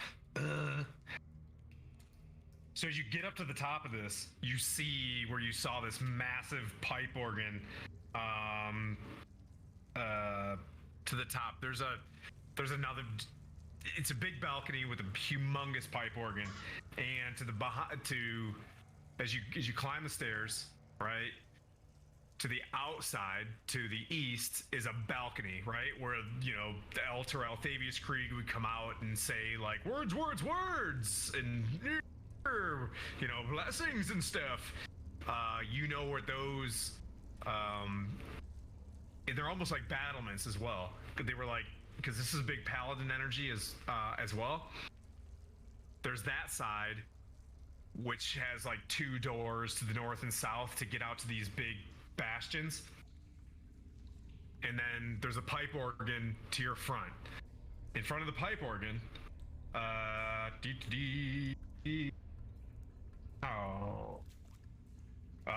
you see one of those devils that you saw, very greenish in skin, with barbs all over it. It's not a barb devil. It's definitely a barb devil with some armor on it, and like it looks at you and blows like a silent whistle. As he blows it, I'm going to blast it with Eldritch Blast. Blast, blast. Kygon's got the jump. Oh, Clyde, yeah. Okay, there you go. So I missed a bit of your description there. Is this something that I can reach? There's a barb devil sitting at the pipe organ, like looking around, like assessing it. Okay. How far away is that, roughly? 20 feet. All right, cool. I will spawn my echo right on top of its face and hammer, hammer, hammer. Hammer, hammer, hammer. I love it. Dagger, dagger, dagger. Hammer, hammer. So that's a 26 to hit. It's a hit, sir. All right. And that is 27 points of damage. Okay. All right. Just smash on the first one, and it just like its jaw just like breaks off to the side, you know, and it's just like as it grabs like these two meat cleavers and gets ready to, you know, respond to you. All right, I will do that again. Okay. I don't think he'll be blowing any whistles, so that's good. Yeah, no whistle blow. 16 plus 17 is 33, minus 5 is 28 to hit. It's a hit. And then it's 6, 18, 28 points of damage. And then, yeah, that cleaves the rest of its head off, and it falls, you know, on the stool, you know, the pipe organ-y stool, and he kind of falls there. Damn it, Kygon. I wanted to hit him. But Monty, you can hear like a ruckus going on from the outside, but your goal was to look overhead. Yeah, I'm looking over the railings. I wanted to see Pat further into over the. You can see the fist is clenched. There's a small group of like spine devils and like 3 humans, like working for a spine devil at the altar, which is the oval. Right. You see those 2 half ovals that are off to the north and south next to it. Yep. See clear at the far curtain. You can't see over it. Okay. But you do get the idea. But that was another altar to Torm. And you knew back there was like staircases down to the crypts. Gotcha. And we're looking down at all of this from up above, correct? That's correct. You're frozen, so I can't hear you answer that question. You're good. So the spine devil, how far? That's less than 120 feet, right? Yeah. Yep. Okay. I'm gonna start blasting the spine devils from up above. Oh shit. Okay. So that these are all.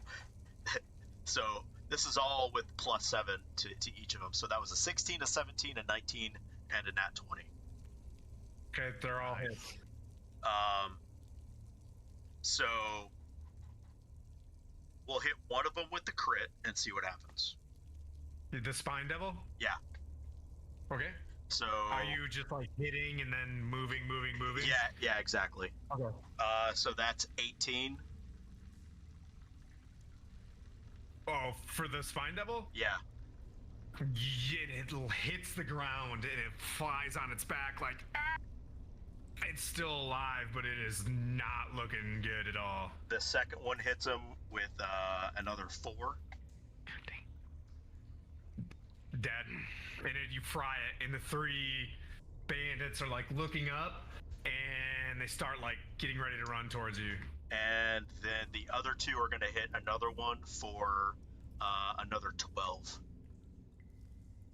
Each? No, 12 Or total. just 12 total. So 3 beams? 4 beams total. 2. So So Yep. 2 beams hit the one, killed it.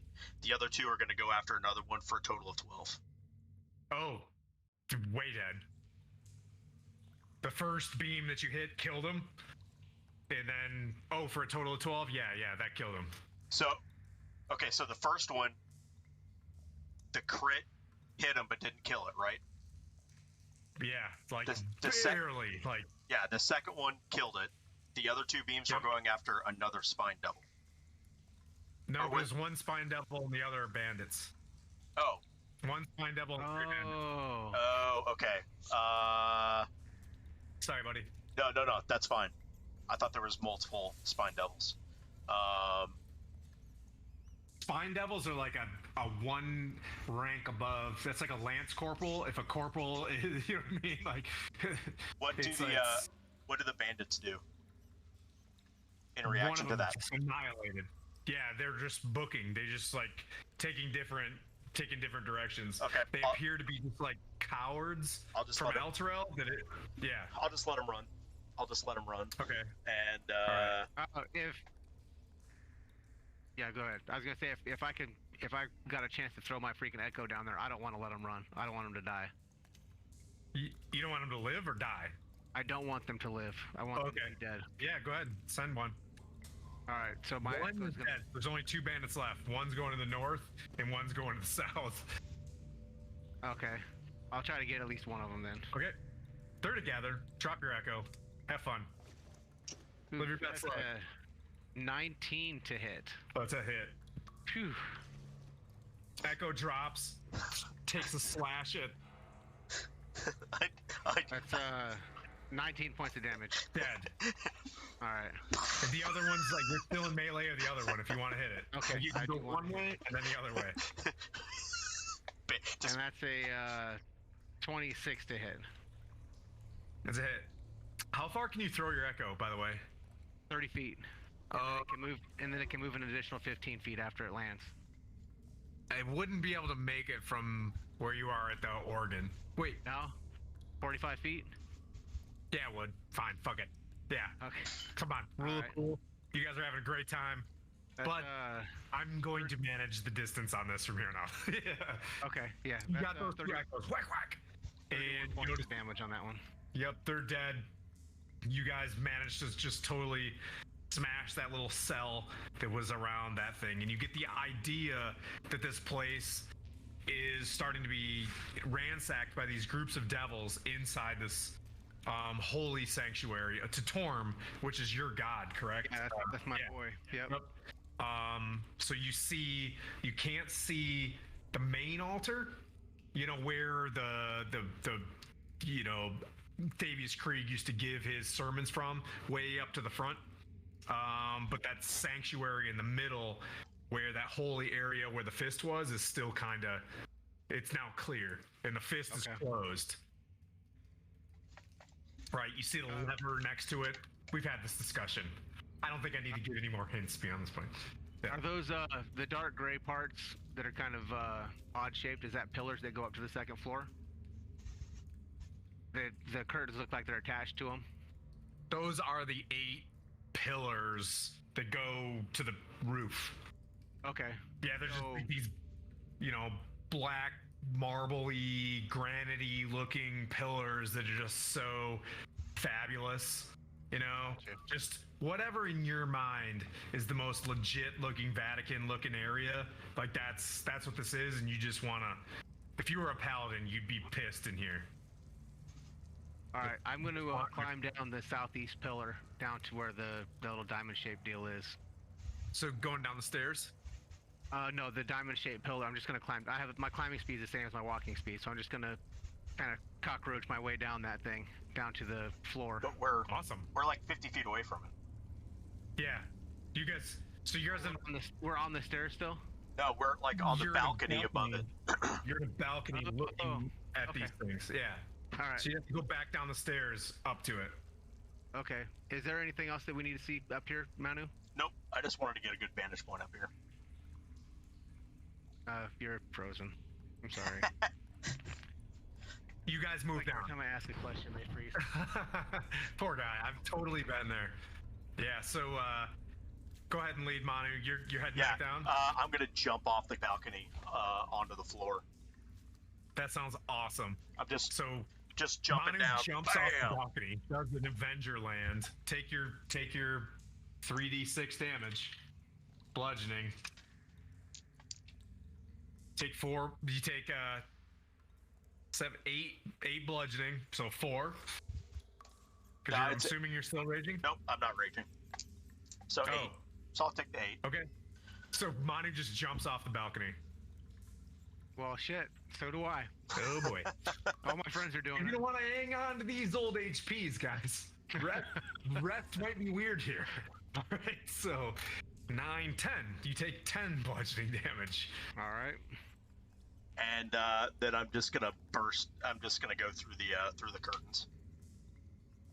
You've been here before. You guys had a very solemn moment here before, where this is the altar. See, one sec. Q2. An altar rests on a raised dais in a broad hall made of beautifully polished teak wood. It takes the shape of a gauntleted hand clenched into a fist. A large lever stands next to the altar, suggesting that it has some sort of mechanical function. But this is nobody that you guys have been here before, so you're like, yeah, I'm totally tracking that lever. This is the lever that we used. Mhm. Courage and teamwork. You remember that, bro? Because we didn't remember it just 10 minutes ago.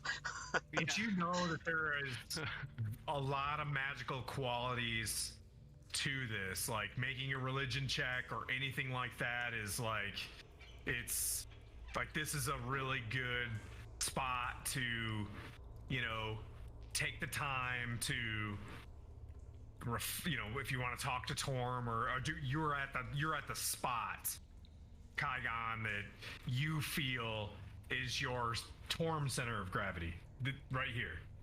Is this a spot where we could take a short rest? Short. You can try anything, but it doesn't sound chill since you just kicked bandits off it, and the doors are wide open, and the ceiling has holes in it and stuff like that. Probably not. Yeah. True. Let's check behind this curtain where that other altar is. There's probably the fucking Oz is back there or something. I'm sure of it. Yeah. If What?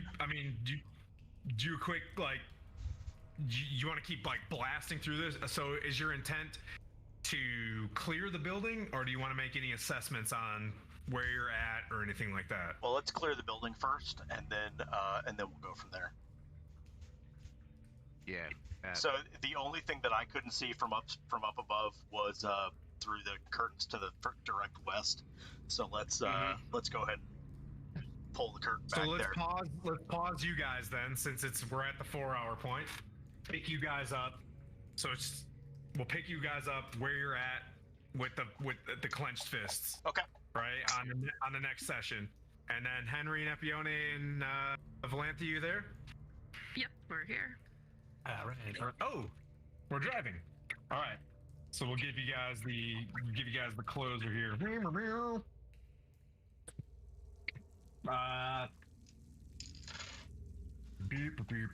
Hey, there's a picture of it looks like a reddish picture of a hill with a fort kind of in front of it. A hill with a fort in front of it. Looking for it now. Yeah, it's towards the bottom. Anyways, don't worry about it. If you can't find it. Avernus. That one?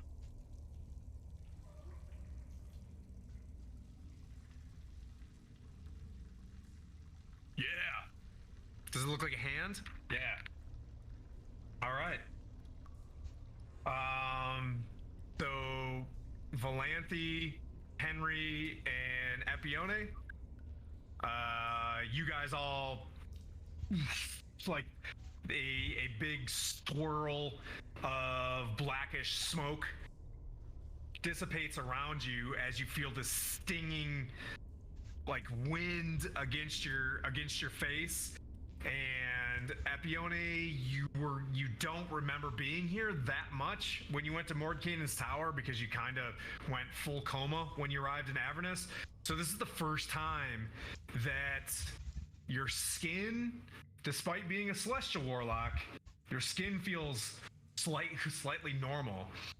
And the tinge of the smell of where you're at, it's got, despite the fact, it's like if someone doesn't like the taste of onions, but someone loves the taste of onions, like you are in a place where it feels kind of natural. And the heat feels natural.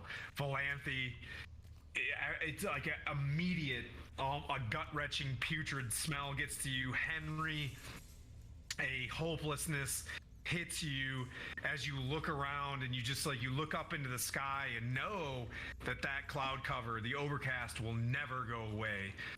Far to your right, you see, the heat waves. As you're looking through a mile of heat wave, you see some sort of lake that's standing above ground and moving towards you in some sort of way. It like some sort of waving reed and fleshiness is moving towards you.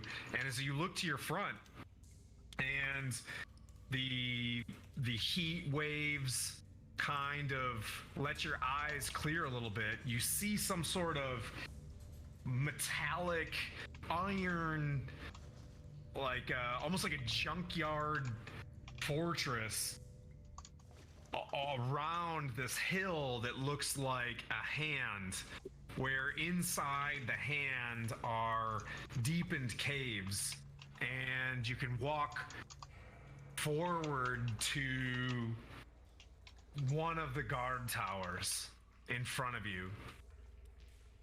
I'm gonna go towards that guard tower.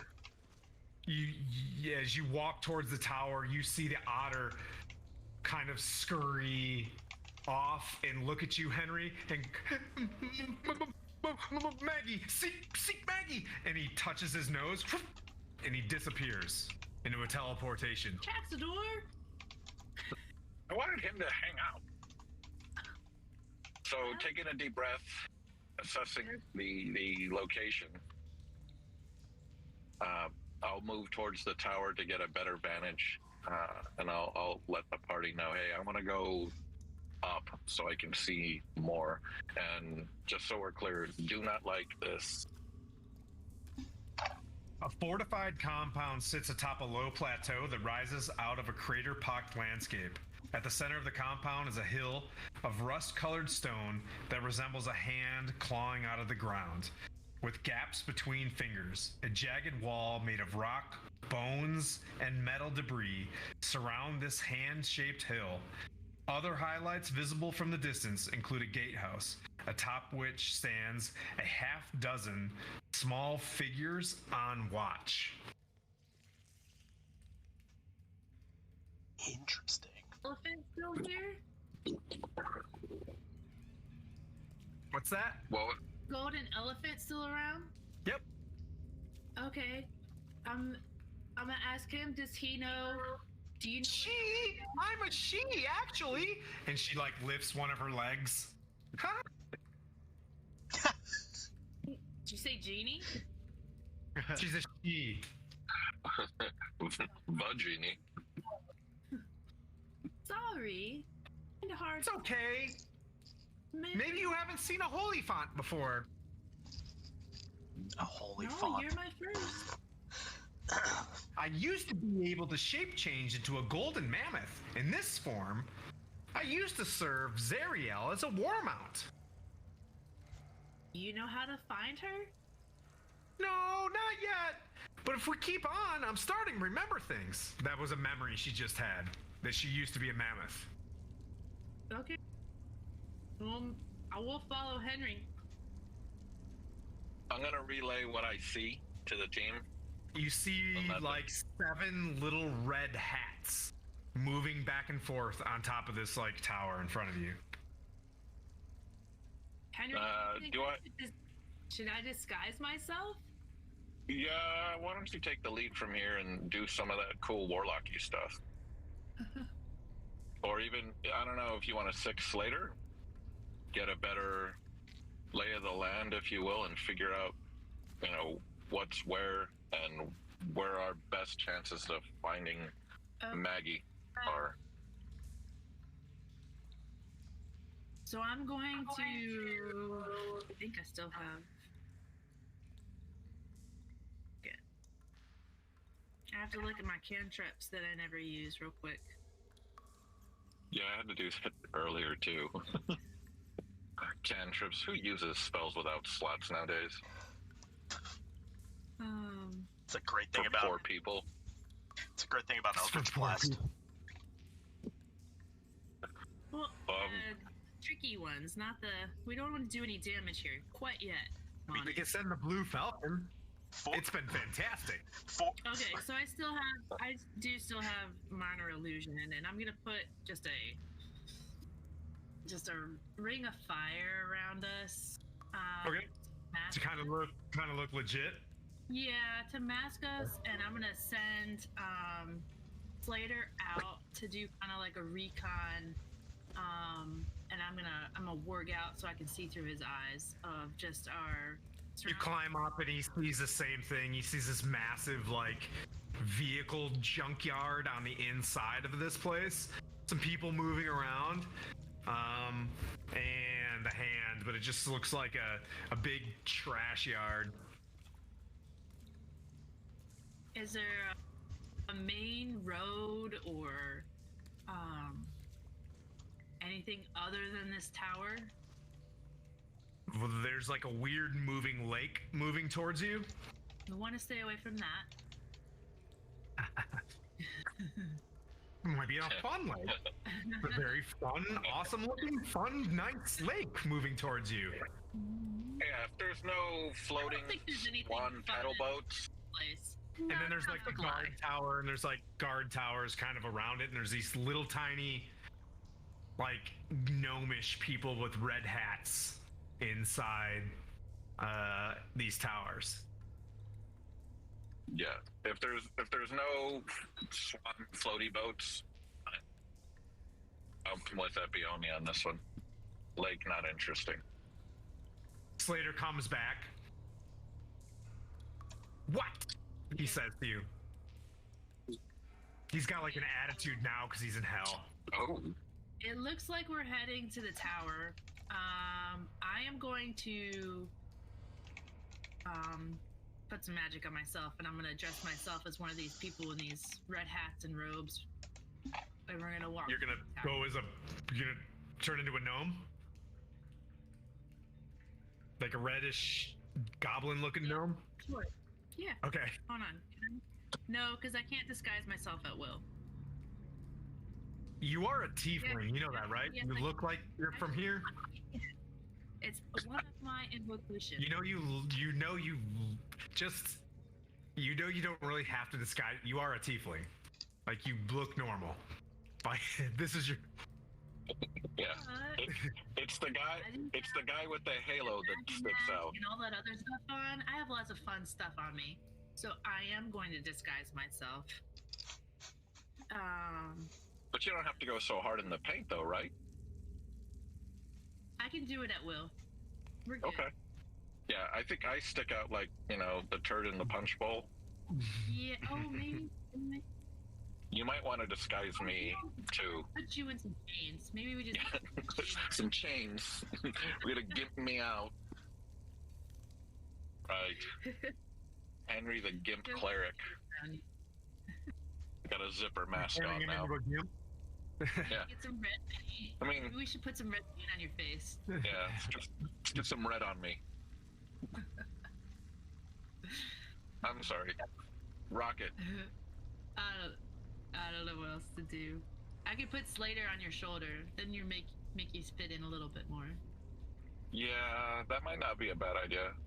Don't forget do we need chilling there Yeah. with you know what I mean, looking like well, she's a normal, a humanoid, but she's not wearing vestments of a archbishop of Waterdeep. Yeah. Yeah, let's maybe Yeah. Again, Yeah, third I in the like punch being ganked bowl, right this now. guy. Yeah. Let's goth you up. Ooh, I'm so down. Okay. So you guys are gothing up a bit. Yeah, we're Maybe I just- we're gothing her up and Can I do gimping that? me out. Minor illusion. Okay. What are you minor illusioning? How are you doing it? Can I like make them both like just dressed in black? Yeah, fit it. Sure. With Sure. fish netting like on her on her arms. Sure. Yeah. Sure. Yeah. Okay. Valenti's got a, you know, she's got a. She's like, stand by. She's Yeah. like, I got this. She's got a typo negative shirt on. Some more eyeliner. Yeah. She's like, hang on one second. She turns her robe the other way. Yeah, she's like, I've been to this rave before. I'm good. Yeah. Okay, and then you guys kind of walk forward to the tower. Yeah. Yeah, we'll go with that. Well, and you just hear from the top of this like, password.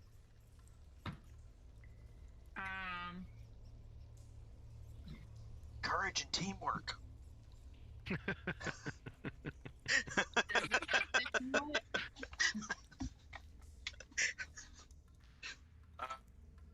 I can't remember how my Halo works, and I can't look it up right now. But I think I can intimidate. I can swapsies the persuade to intimidate. Epione could also try that too. I do have a strong charisma. Go for it. You're better off than me than trying to use this holy book I got strapped to my leg. Probably true. All I've got is a strong sense of care and entitlement from growing up in a royal family. I'm like, Valid. don't you know who I am? I don't need a password. Let me through. Well, you need a password? Everybody has to have a password. Can you do a dance? I know how this goes. Are you who's asking me? Was that like Who's asking her? We're asking her. We're asking you. You see one from the back. Slater, I said he can dance, and Slater busts out in like some street. He does the up down funk.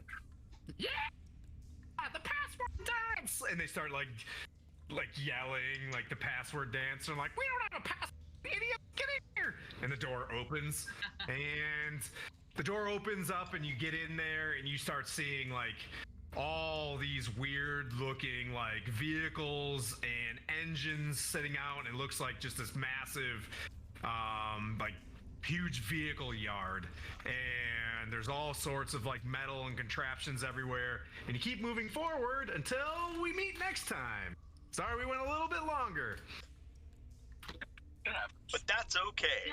sorry about the internet. We'll have England might have its internet back, and then Kentucky will get its internet, and Tennessee will get its internet back, and you know, Somebody next just like time crack the whip on the little hamsters. They'll run faster. Internet goes better. Thanks for staying patient with us, everybody out in the internet verse. Thanks, Ding, for showing up, and Rarg, and all you guys. Appreciate you guys. Aloha. Absolutely. Remember to check out Dice Legion. The link is in the description.